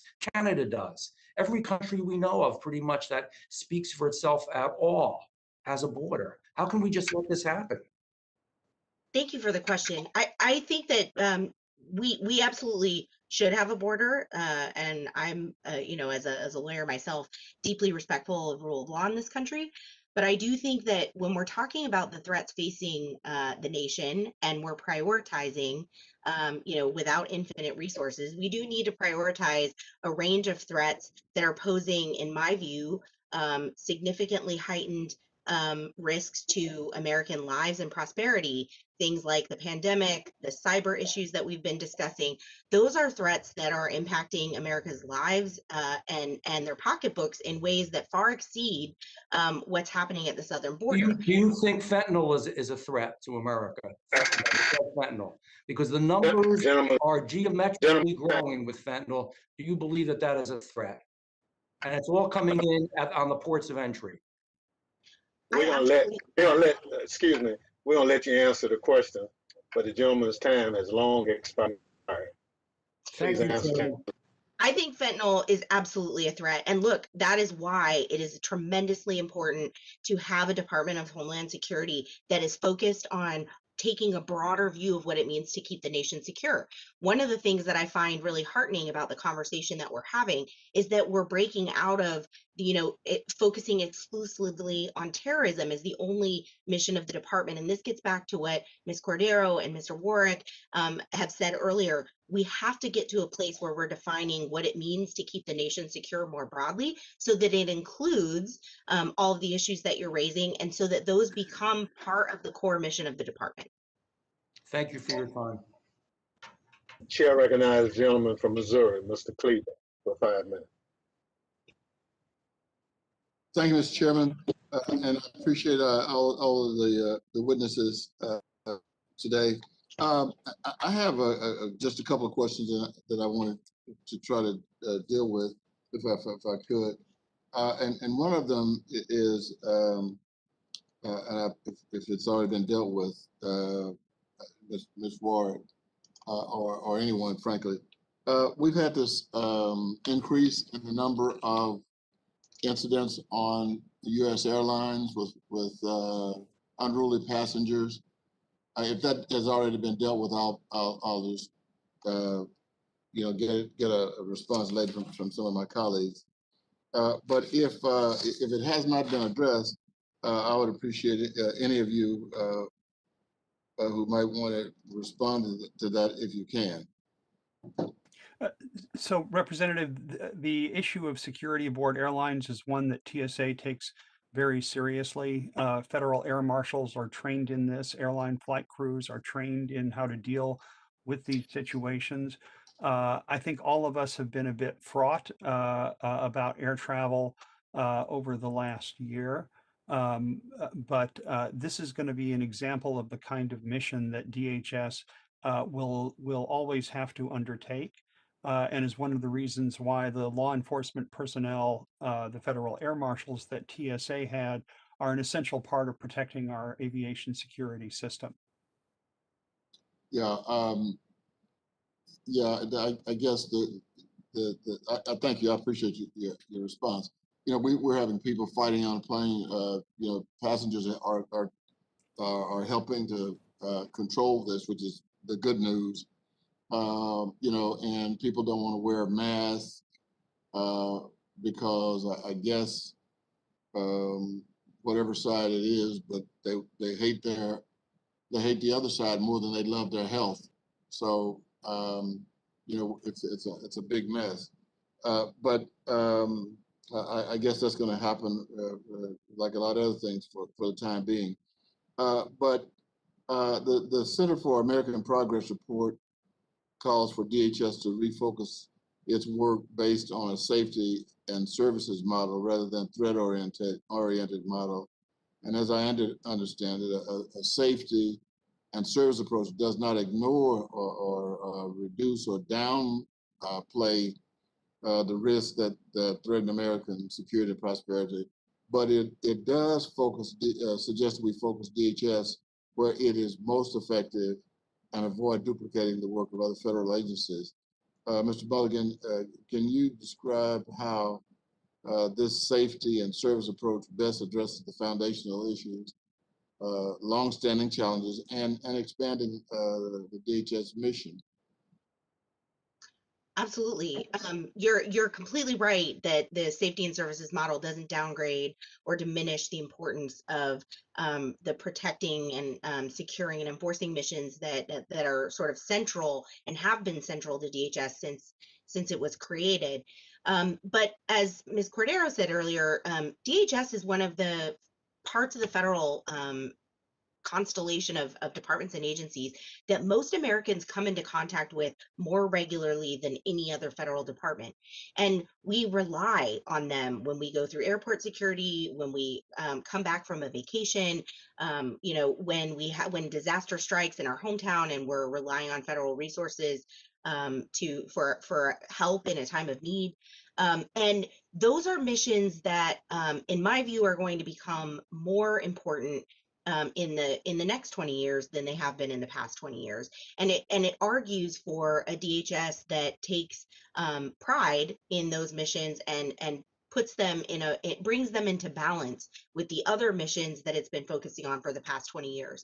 And so, our vision heading into the future is for a reimagined DHS that moves away from the origin story of 9/11 and focuses on how it can meet America's needs. Does FEMA, I don't know how my time is, Mr. Chairman, because I can't see the clock, but does FEMA pull down things? I mean, FEMA is a kind of a different part of this Homeland Security portfolio that our chairman is carrying around. But should that be under HUD? I mean, HUD has a community development block grant disaster component. And it seems to me that may be more appropriate for HUD than DHS. So I think FEMA definitely belongs in a reimagined DHS that's focused more on safety and services. If the future vision is primarily, a law enforcement security provision department or agency, then maybe yes, I could see the kind of move that you're describing. But in my view, there's something inherently integral between what FEMA provides and what the threats are that are facing the country. And having them integrated within the Department of Homeland Security makes a lot of sense, as long as those missions are not being diminished as the headquarters level focus is elsewhere. I think having seen firsthand emergency preparedness and disaster response when I was at the Department of Justice, I can say that FEMA's come a long way since Hurricane Katrina. What they do, in my view, are one of the success stories within the department. And when you think about FEMA and the conversations that we've been having earlier in this hearing around Sysa and the way that Sysa is acting as the nation's threat advisor, there's a threat advisory role that you see over and over again at DHS that it does better than any other part of the federal departments or agencies, and it needs to lean into those areas where what it is doing is adding unique value that falls between the cracks of where other departments and agencies act. Thank you, Mr. Chairman. Thank you. Chair recognizes the gentleman from Texas, Mr. Duga, for 5 minutes. Thank you, Mr. Chairman, Ranking Member. There's never been a more important conversation. Having served in the military for 2 decades, I don't think that there's been a time since 9/11 that we've faced the number of threats that we face right now, cyber threats, the rise of great power competition, the crisis that we have at our border, economic threats. I mean, they're all over. And so what I'd like to start with, being a congressman from Texas and representing a district that is very much feeling the pain from this crisis, is specifically related to the border. Mr. Work, in your one of your testimonies or questions, you talked about the morale of CBP officers, and I couldn't agree with you more that it is at an all-time low. I mean, they are being asked to protect us, and yet the resources that they're being given and the policy that's being handed down is anything but protective of the job that they're doing. So I'm interested to know, with DHS's inability to really call the situation at our southern border a crisis, including the funding for hiring additional people, what what are the additional impacts that you see on morale? And Mr. Work, if I may, have you been to the Rio Grande Valley or to the southern border in the last couple of months? Not in the last couple of months, because obviously it's a lot easier to arrange travel as a member of Congress than in the private sector. The challenges that CBP faces actually go back to something that predated a number of the policies in the Obama administration. There was a decision taken to change the way pay was and overtime was administered, and that actually was the start of the if I problem. may, I'd like to really just kind of focus on the policies we have right now and on the morale Right. that we're And seeing so, right now. yes. I was recently at the border and talked to a number of just, agents that are right there doing the national security mission. That's really what I'd like to kind of understand from your perspective is. Oh, yeah. No, I would agree that Chris Magnus, if he's confirmed by the Senate, is going to have a challenge equal to any other major law enforcement organization going through some difficult times. So it's going to take a lot of help, and it's going to take support from the Congress that should be bipartisan in order to try to address CBP's problems. But they're deep, and they go back to the hiring that was done when CBP felt it needed to increase its numbers. And then there were problems that have been well documented by both Democrats and Republicans in office. Well, thank you for that. This is we're going to enter an era where law enforcement is going to continue to scratch their heads, wondering if the policies from above are going to actually support the mission that they're doing. We have a crisis at the southern border. The numbers do not lie, and yet nothing is being done to address it. Let me ask another question that's completely unrelated to the border, and I would encourage everybody on this panel that we've got to tackle this. There's more drugs. Fentanyl was mentioned. It is impacting communities that are not on the border. My community is not on the border. I'm in Texas. It's going to impact every single one of our communities, if not already. In some of your opening statements, it was mentioned that the need of an associate secretary position is being required, somebody who concentrates on the law enforcement issues, and that it would be a positive step in the reformation effort. I'm very interested in this because it sounds to me a little bit bureaucratic and an additional layer of bureaucratic red tape. What is this position really going to do? What is their jurisdiction going to be? Anybody can answer. My view is it's going to solve the problems that CBP and ICE and others have that they need solutions on, but haven't been able to get the support from headquarters and with the Congress that they need. So I hope it provides that kind of leadership. Over to Carrie. Anybody else want to comment on that quickly? Absolutely, Congressman. This is the model of the Justice Department as well, where there is an attorney general, a deputy attorney general, and an associate deputy attorney general. And all it does is it helps the department be managed better because the deputies and the associate can split up portfolios across the department so that the secretary can have a bird's eye view, and then they can focus more on particular components. So it's something that's worked in other departments. When I roundtabled this with experts who had served across administrations, bipartisan group of experts, everybody agreed that this would be a productive thing for the department. Well, thank you for that. I'm interested to see that because the deputy to the assistant to the deputy, as somebody who served in the DOD, sometimes leads us into this bureaucratic nightmare where clear vision, objectives, and mission statements are completely clouded. And what I think would be helpful at this time for ICE specifically, since you brought that up, is for the priorities to be handed down because right now they don't know the priorities and they're not able to do their job to the full extent. Mr. Chairman, thank you. I yield back. Gentleman yields back. Chair recognizes young lady from Nevada, Ms. Titus, for 5 minutes. Thank you very much, Mr. Chairman. We've heard a lot this morning about the serious problems within the workforce at DHS. We know that employees have low morale, they're not a very diverse workforce, and also they're reluctant to leave their regular jobs for a temporary position with FEMA to go out and fight some of these disasters, especially caused by climate change, because unlike reservists, they don't have job protection guarantees. I'm working on some of these issues with the help of the chairman. For example, earlier this year, I introduced the Homeland Security Acquisition Professional Career Program Act.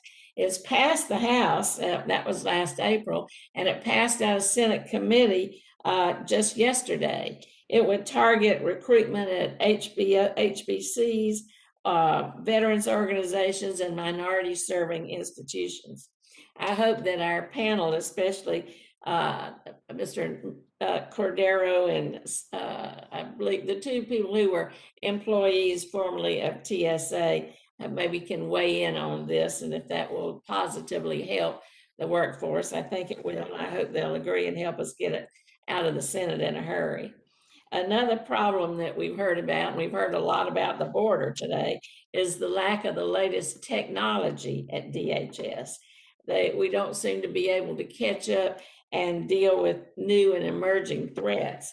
And I'm especially thinking about unmanned aerial systems. We're seeing them more and more at the border as they come across with illegal drugs and weapons.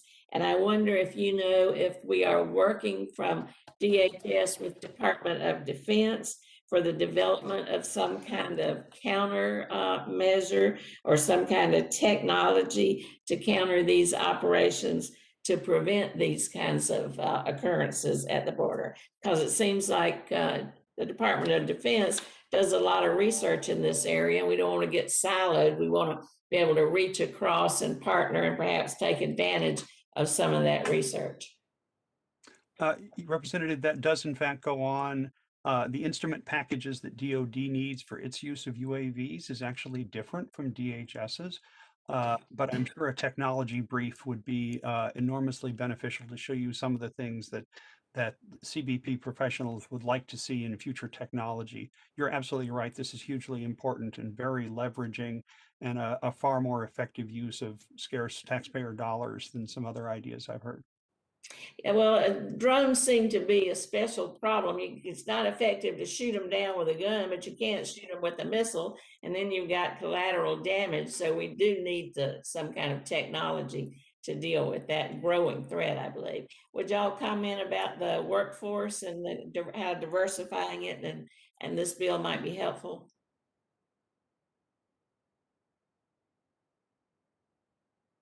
Anybody?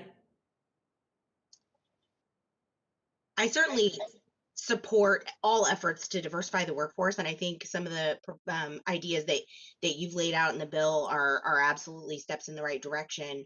I think part of the problem with workforce morale also, though, stems from the politicization of the department. And when you are down at the southern border, as we were just hearing from a different representative, and you're talking to folks who are living it day in and day out, part of the problem isn't just what they're being asked to do, it's how it changes over time and how these issues are prioritized and then deprioritized. So having stable civilian leadership within the department is also a critical goal. Well, we've certainly seen a number of people rotate in and out of that position over the last 4 years, many of whom were not qualified and stayed for only a short period of time and couldn't offer that kind of leadership that you need. Also, I think if we rewarded the work that we ask TSA employees to do, that might help with morale too, not just in salary, but in some benefits and bargaining powers. Absolutely agree. Okay, well, we'll keep working on that and try to get it through. And I thank you, Mr. Chairman. I look forward to getting that technical briefing, and maybe we can see how we can work on the drone issue as well. Absolutely. Young lady, you back. Chair recognizes young lady from Iowa for 5 minutes, Ms. Miller Meeks. Thank you, Mr. Chair. And we've certainly heard about the threats that are facing our homeland, and we've heard about the border. Like Representative Pfluger, I visited the border, and to me, every state is a border state. Last year, we predicted at the pandemic, many people such as myself that are both veterans and physicians predicted that with our response to the pandemic, that there would be an increase in deaths from drug overdoses with increased drug addiction as well as suicide. And just today, the Des Moines Register published that 87% of opioid overdoses in Iowa this past year, as compared to 2016, 87% were related to fentanyl. And as we know, with the massive numbers of people coming across our border illegally and CBP having to process those individuals, our agents are pulled off of the border from protecting the border. So that is a tremendous problem that has only worsened during the pandemic. From the pandemic standpoint, and this is for any of the witnesses, during the response to COVID-19 this past year, it's been painfully apparent that not even the federal government has all the necessary resources to respond to a true national emergency or disaster such as the pandemic. We saw that there was failure on the part of the CDC with testing and with the FDA as well. And every year, Congress appropriates billions of dollars in preparedness grants to state and local emergency managers and public safety partners. And even in this last COVID bill, unfortunately, there was not increased funding to non-competitive grants to our public health workforce or public health grants, which are the people that are on the front line of treating this pandemic.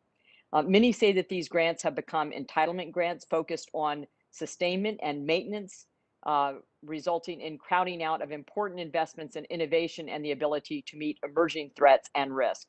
In light of the national response to COVID-19, should we overhaul these preparedness grants to ensure we build capacity at every level of government, and more importantly, be able to measure the return on investment to the nation with this significant investment?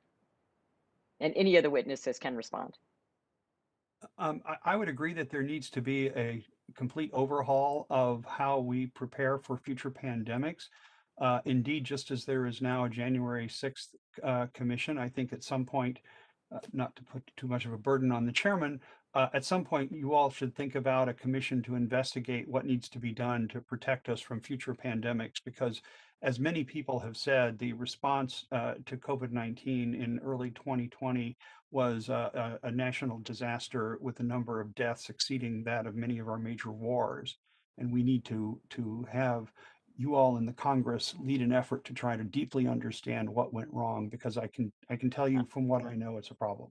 Thank you, Mr. Work. I would wholeheartedly agree. I'm on the select subcommittee on the coronavirus task force, and I do think that our response to this pandemic and future pandemics, in addition to supply chain, manufacturing coming back to the United States, the origins of COVID-19, which seems to be an issue with our colleagues on the other side of the aisle. We need to explore that and use the international community to set standards for disclosure and laboratory safety, especially when you're bio-level 4.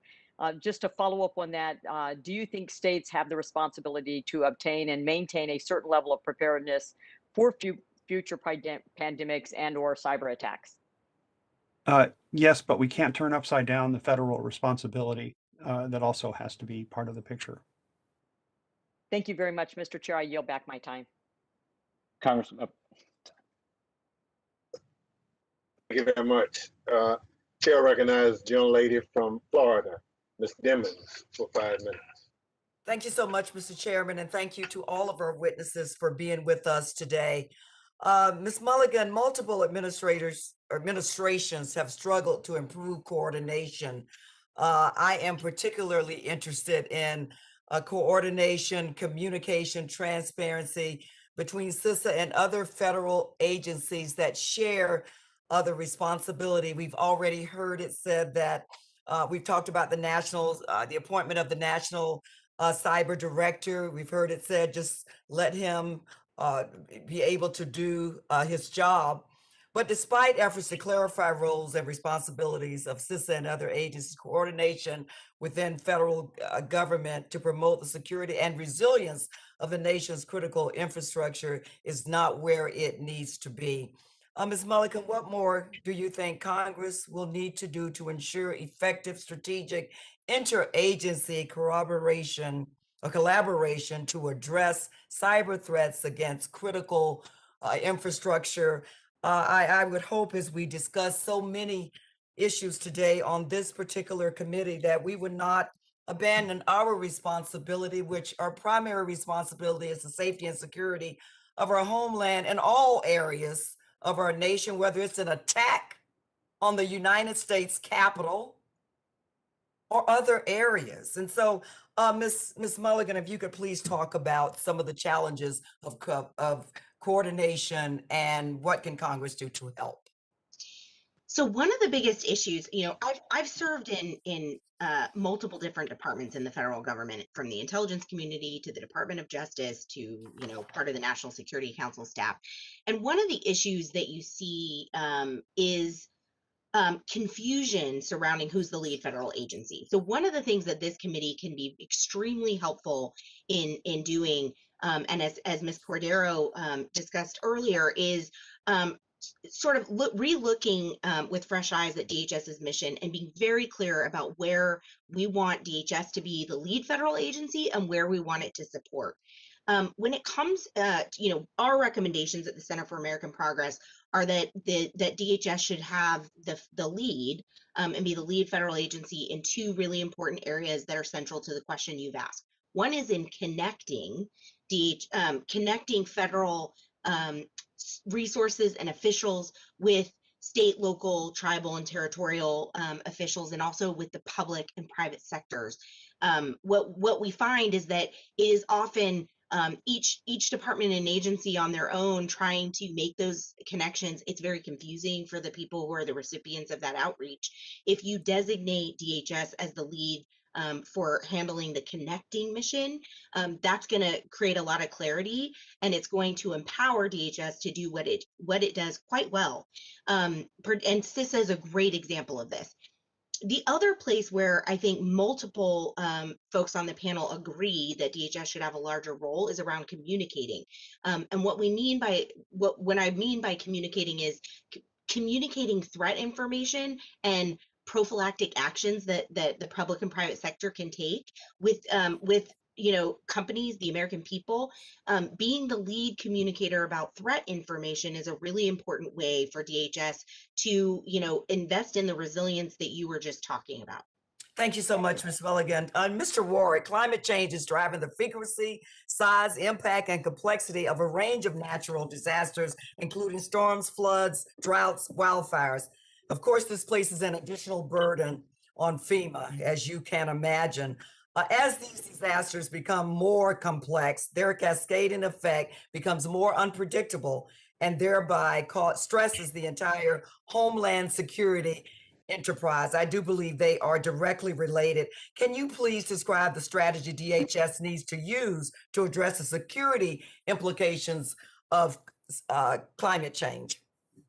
So it's not DHS's mission, Representative Demings, to lower global temperatures, but it is DHS's mission to make sure that extreme weather, hurricanes, floods, wildfires do not jeopardize American lives and American infrastructure.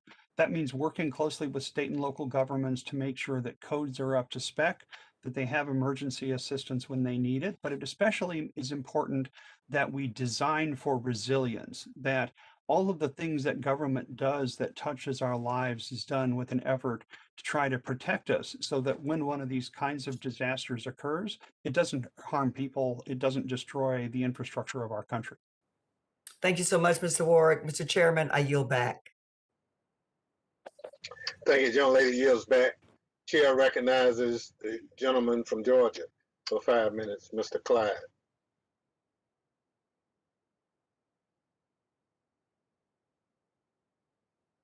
Unmute myself. Oh, there we go. All right, thank you, Mr. Chairman. I want to follow up on my colleague from Texas's excellent comments. We talk about morale within DHS hitting the bottom, and I would certainly agree. It's completely clear that when an agency's important work doesn't get support from top leadership, especially political leadership, morale suffers. So we can start by stopping the negative comments about ICE, about Border Patrol, about CBP, etc., when they are just trying to do their job and follow the law. When politicians purposefully degrade them and threaten to defund them, of course it's going to negatively impact morale. We should be supporting DHS efforts to follow the law, like continuing the construction of the border wall, which was written into the law by Congress. But instead, this administration is countering that law by executive order, and the result is a Biden border crisis. So now to Ms. Cordero, I have a question for you. In your briefing paper published by the Center for New American Security and called the Department of Homeland Security Priorities and Reform, you suggested, and I quote, DHS border security and law enforcement activities should correspond to components' authorized missions and refreshed departmental priorities driven by legitimate security and safety threats and needs. House and Senate Democrats have repeatedly called for defunding ICE and CBP, yet border agents have intercepted known terrorists, gang members, sexual predators, and interdicted thousands of pounds of illicit drugs and even some weapons. According to data published in June by CBP, nationwide drug seizures were up 18% in May of 2021 over April of 2021. Seizures of methamphetamines increased 53%. Seizures of heroin increased 7%. Seizures of fentanyl increased 9%. In addition, 7,450 pounds of fentanyl have been seized so far this fiscal year as of the end of May, far surpassing the 4,700 pounds seized in all of fiscal year 2020. So a question for you, Ms. Cordero, just yes or no, do you agree that there is a legitimate security and safety threat at the southwestern border? Thanks for the question, Congressman. I agree that the border presents a current challenge for immigration and border security. I think that they're in the political dialogue surrounding the border issues, that there has been a melding of issues between those individuals who are seeking to cross the border for that present an actual security threat versus those individuals who seek to enter the border for other reasons, fleeing the circumstances that they're in, and that becomes a law enforcement issue. So I think there's a distinction between. No, please. So yes, so I'm assuming that's a yes, that you do agree there is a legitimate security and safety threat at the southwestern border.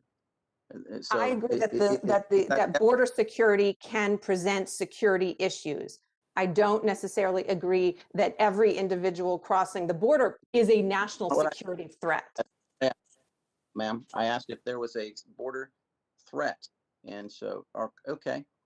Now I want to transition. I want to commend Sysa on launching their new website, stopransomware.gov. I believe that launched today, and very, very thankful for that. I think that will do a lot for private enterprise. And now I've got a couple questions here.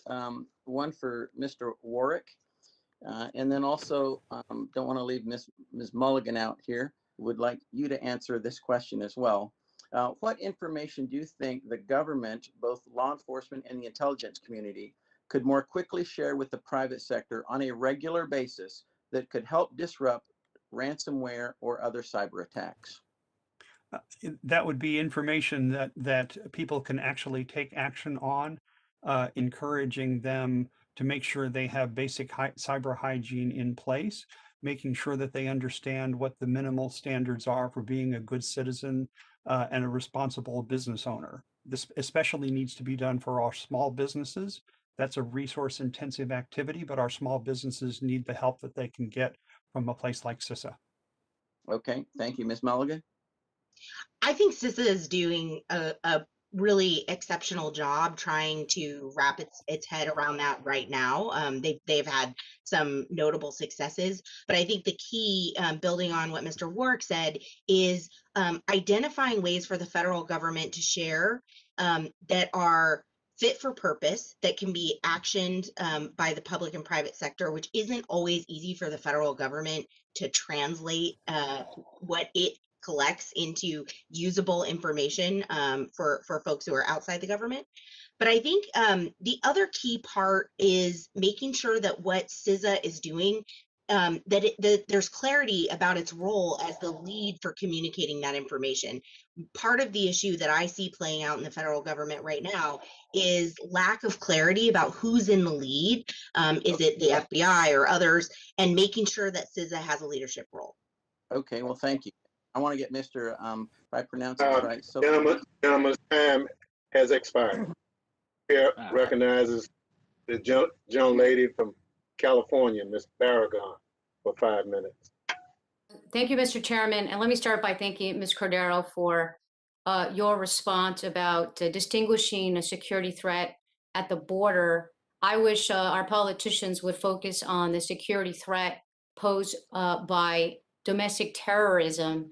And when you have politicians degrading Capitol Hill Police and what happened at the Capitol, and saying these insurrectionists and these rioters were just another tourist visit at the Capitol, it's hard to take seriously the conversation sometimes about security threats at the border. So let me just thank you for your response in making that distinction from people who are fleeing violence to what's actually a security threat. We should look at ourselves, which is why I'm proud that our chairman is going to be leading this effort on the January 6th Commission.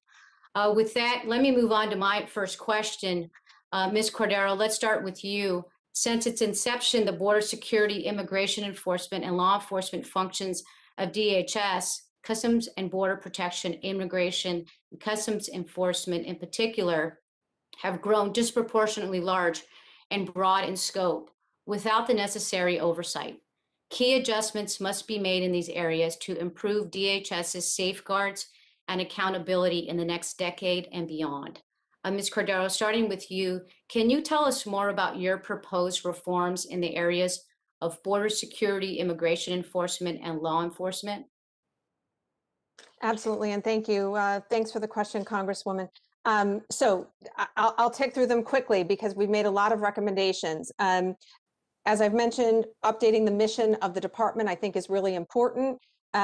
Developing the direction of updated and modernized operational guidelines for the department. I believe it was really sort of an unintended consequence that this enormous law enforcement capacity that really actually is greater in terms of manpower than even the Justice Department and all of its investigative agencies has been concentrated in the Department of Homeland Security. So when there's the responsibility of having all that law enforcement power, there needs to be sufficient oversight structures that exist across the entire department. So creating operational guidelines, releasing them publicly, creating an oversight council that's headed by the head of policy in the department, creating the associate secretary who can have a greater management portfolio focused on the law enforcement capacities, and then looking at things like transparency, training, hiring standards for the law enforcement components, and giving them set priorities that reflect the current threat landscape. All of those things together are things that I hope that the Congress and the administration will take on in order to bring this law enforcement capacity under appropriate oversight and accountability. Thank you. Ms. Mulligan, is there anything you would like to add to any recommendations you may have in this area?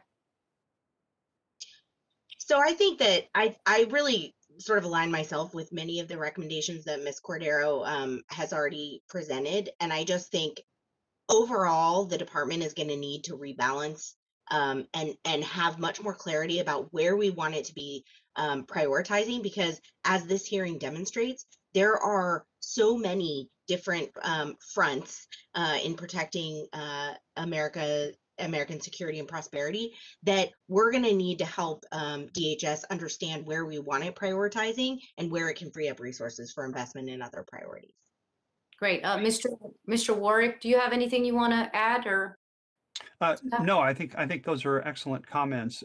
There's obviously a lot that needs to be done. And I think that good leadership at DHS headquarters needs to set the right tone without trying to micromanage or politicize what law enforcement at Homeland Security does. Thank you. Ms. Mulligan, I want to say I'm a visual learner and I appreciated seeing your video in your opening remarks. I think it was a great way to kind of show what's needed and the balance as was put in there. Can you further in the last 30 seconds explain your recommendations for DHS to focus on a more public service oriented model and how it would fit within the larger role as the federal incidents response leader? Great. Well, thank you for that question. And I'm very glad to hear that the video is useful. It's been a labor of love for us to try to illustrate what a reimagined DHS might look like. I think the important thing to remember about DHS is that many of the missions that we're advocating for it to focus additional attention on are missions the department already has.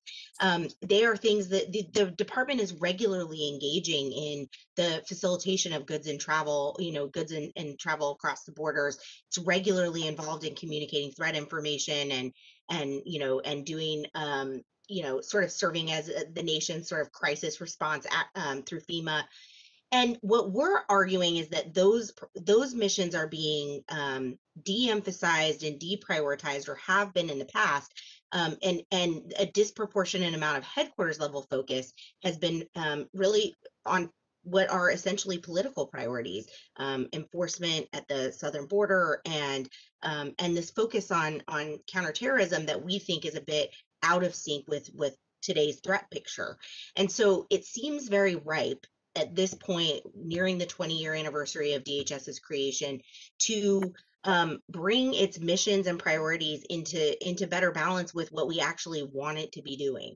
And so it's those first order questions about what we need from DHS and how that's changed in the last 20 years that we think is perfect for this committee to be focused on. Thank you so much. My time has expired, Mr. Chairman. I yield back. Gentlelady yields back. Chair recognizes the gentleman from New York, Ms. Garbarino, for 5 minutes. Thank you, Mr. Chairman. Also, thank you to the ranking member for putting this hearing together. My first question is for Mr. Salufo, and we'll see what the other witnesses have to say after you have to say. But specifically, I want to know what you think about what overlap do you see between the Office of Intelligence and Analysis and the Office of Operations Coordination? How is DHS ensuring that these offices are not duplicative and are performing worthwhile functions? Do you think they would be better equipped to coordinate and information share as one integrated unit? Congressman Garbarino, firstly, go Islanders, I hope, my team from home. So, no, I think you raise a great question there. And I'm a little dated in terms of some of the headquarter functions, but anywhere where you can see. So one big takeaway in terms of DHS is they have not clearly delineated and defined the Office of the Secretary. So if you were to compare, say, DHS with DOD or even Department of State, there's a much greater awareness in terms of what the Office of the Secretary can drive and work on. And part of that is because it's a collage. Some called it the island of misfit toys. I don't look at it that way. It was a collage of 22 really different but unique agencies and departments. So I do think we need to be looking for any opportunities where we can streamline, we can enhance efficiency, and most importantly, coherence. One of the things that I'm pushing on, which we haven't discussed today, is around economic security and DHS's important role from a supply chain perspective. Here you have an opportunity, given every one of the components touches this issue in one way or another, to streamline that and focus it. So long-winded way of saying, yes, but I would need to look at it a little more closely. Sure. I appreciate that. I guess we'll go to Ms. Cordero if you have anything to add. I do, Congressman. Thank you, on intelligence and analysis in particular. So under our project, we commissioned earlier this year a paper that was written by Adjunct Senior Fellow Christian Beckner, and he took a deep dive into INA and basically proposed for Congress two different models. Either go big or go small, because right now INA is not making anybody happy. It has, there's expectations, but its authorities don't match the expectations that we have for it as far as assembling intelligence information and providing warnings. So the go big model would be resource it more, give it more authority to be able to conduct intelligence analysis across a wider range of activities and threats. The other model would be to go much smaller and have it perform more like INR at the State Department, where it really is just services, the secretary and other policy members, and have that deconfliction with Sysa. Let Sysa do their own intelligence reporting on cyber threats, and INA be more tailored to serving the needs of the policymakers. They're very different proposals, but our assessment is that Congress should take a deeper look at this and pick one and then go with it so that we help INA move into its sort of next iteration where it can be more productive.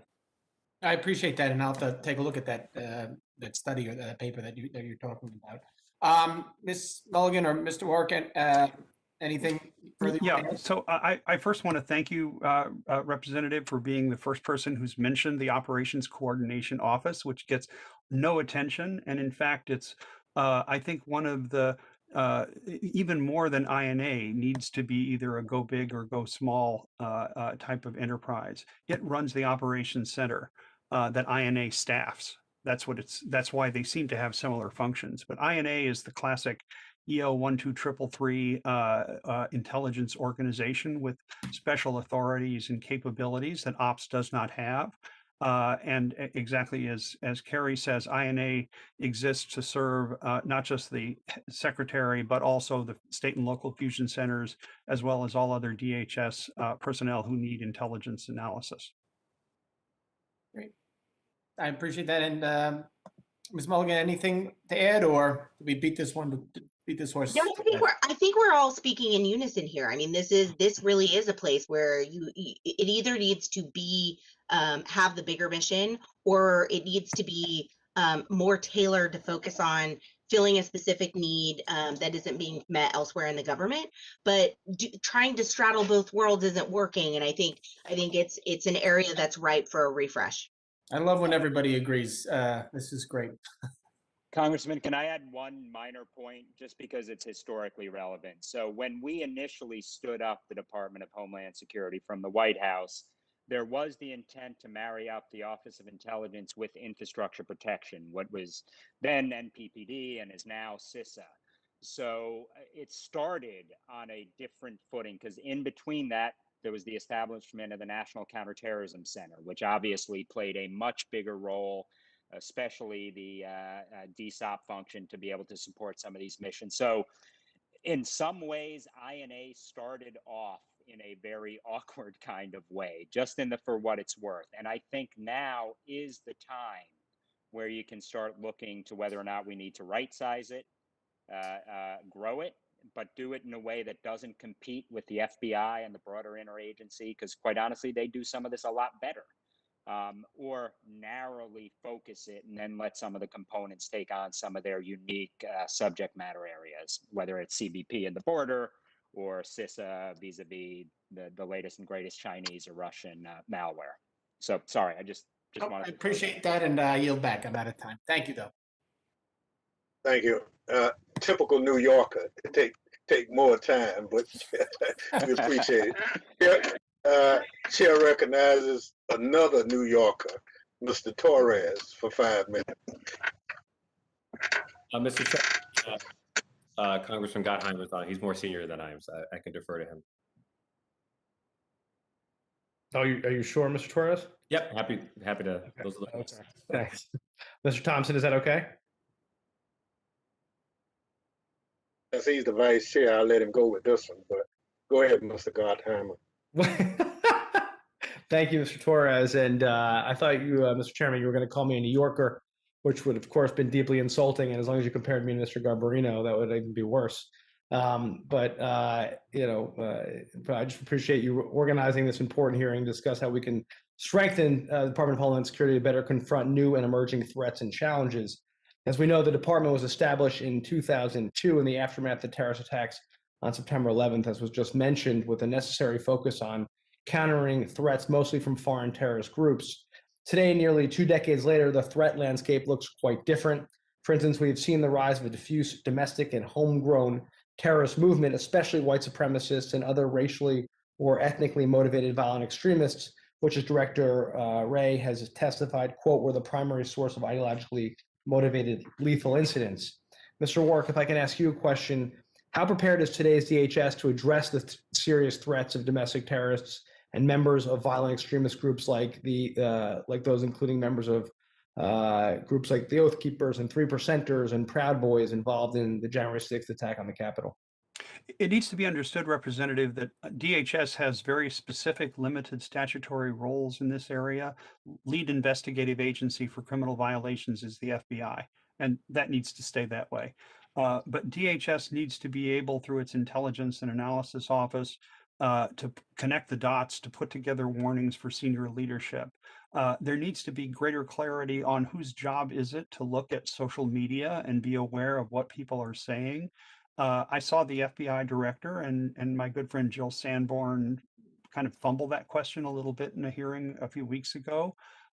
This is something that it really needs to have Congress clarify whose authority it is to do what with respect to social media, because there are significant privacy and other challenges in this area.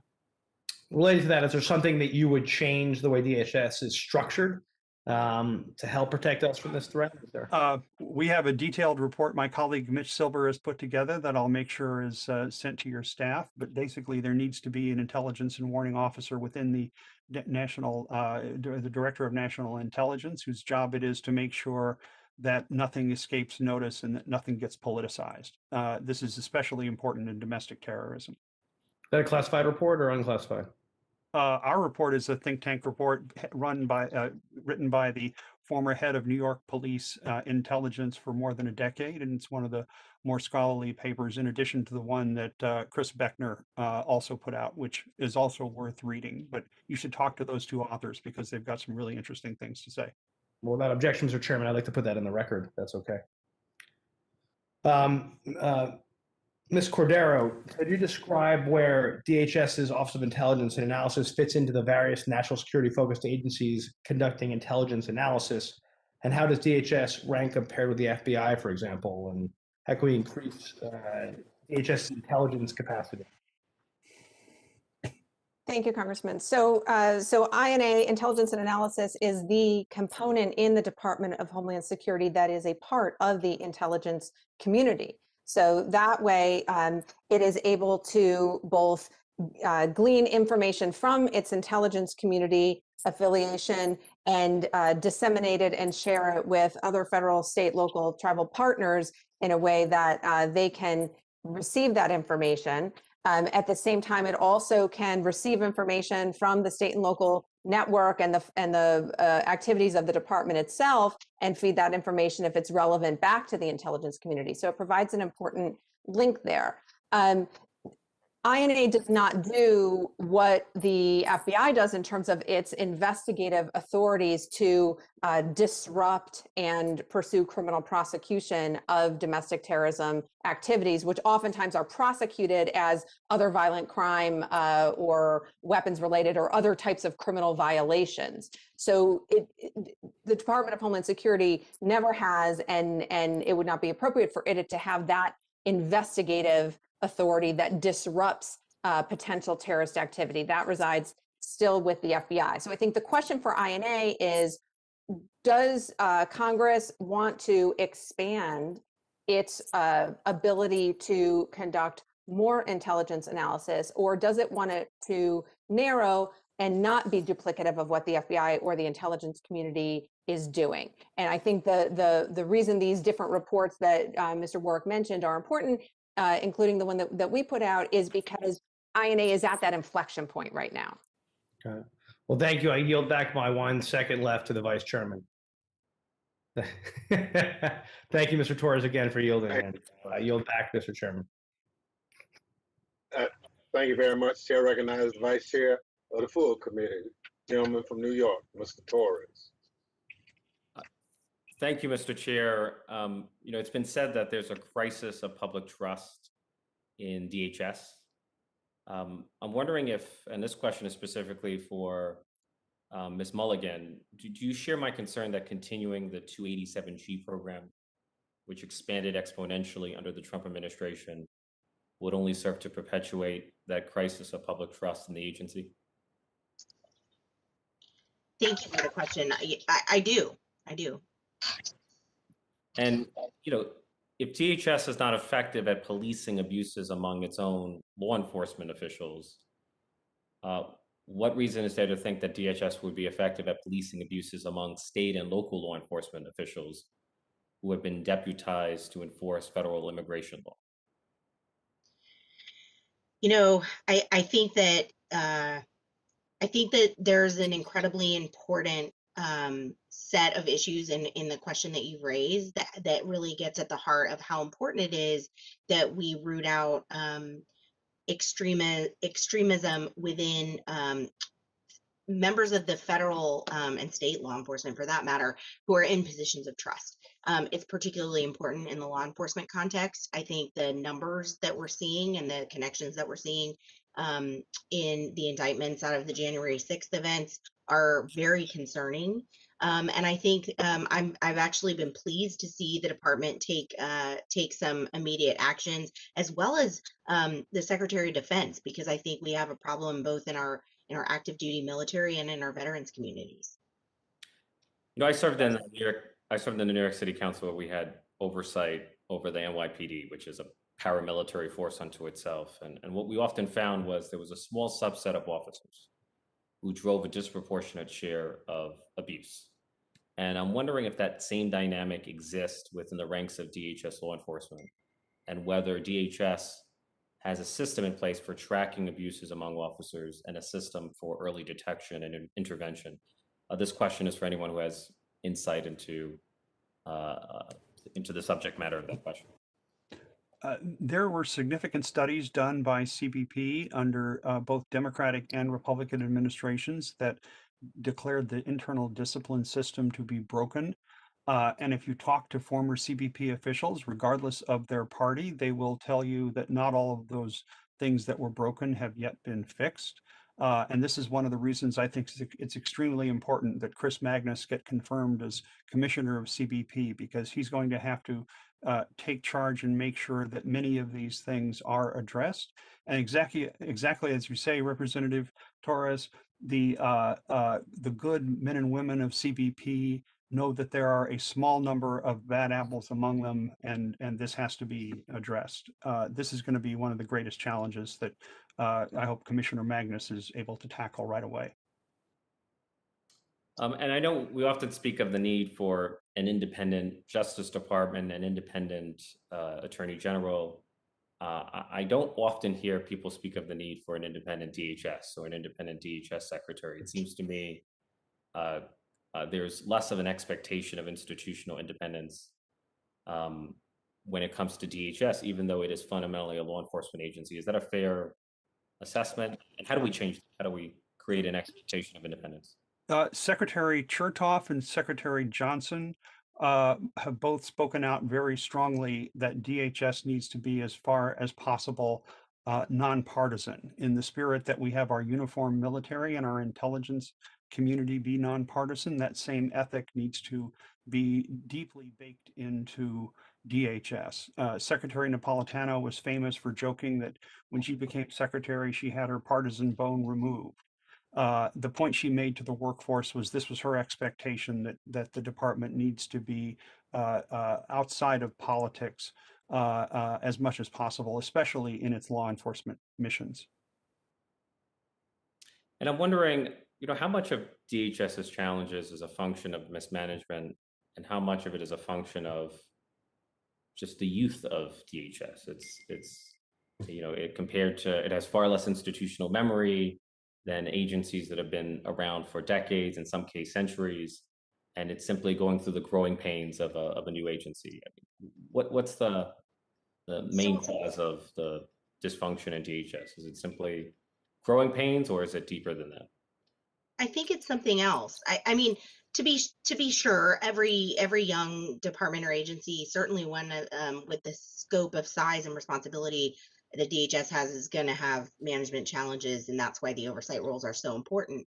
But the cultural problem that exists at DHS, in my view, stems from its origin story as an agency that's really about countering terrorism and going out, protecting America from others.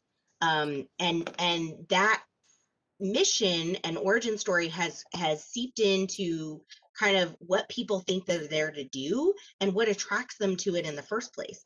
And what we have now is, as we've heard throughout the day, is an organization that we need to be doing a whole lot of other things besides countering terrorism and going after bad guys, protecting, protecting and providing services that Americans really depend on. And yet it has a workforce that is disproportionately drawn to kind of this militaristic, military cosplay kind of role that I think is inherently problematic. And one of the things that I think Congress can really do, that sort of gets back to something Ms. Cordero said earlier, is by adjusting its missions, there's actually a lot that flows from that, because people need to see what they're actually doing reflected in the missions of the department, and they need to see those missions being elevated and prioritized and praised and incentivized. And if the only incentives are to engage in activity that is sort of hostile to the people that you serve, then you're gonna have a culture that looks an awful lot like the culture at DHS. My time has expired, but thank you, Mr. Chair, for the accommodation. Yes, sir. Anything for the vice chair. Well, let me thank our witnesses. All four of you have been excellent. You absolutely have a real grasp of knowledge about the subject matter. One thing I didn't talk about, and we'll circle back, is I mentioned it in my opening statement, the jurisdictional challenges for the department, and responding to some 90 committees and subcommittees. No other agency in government has that reach to respond to, and it makes it very cumbersome. So we plan to continue to work at that. But let me again just thank you for the breadth of the knowledge. We understand Sysa and its important role in part of the new DHS. Our challenge, for more than any other, is how do we marry Sysa with more mature agencies who don't like the new kid on the block. And the Colonial Pipeline is a good example of what I'm talking about there, and I won't go into it. But I do see the need for some regulatory review on a lot of what we do on pipelines and other things, because so much of it right now is voluntary. And unless you put some teeth behind the regulation, then it's not going to be taken very seriously, in my humble opinion. So we'll be moving forward around that subject, and I guess I'm trying to tease you all on your next report that you go back and make an argument for. But now let me thank you for your testimony and the members for their questions. The members of the committee may have additional questions for the witnesses, and we ask that you respond expeditiously in writing.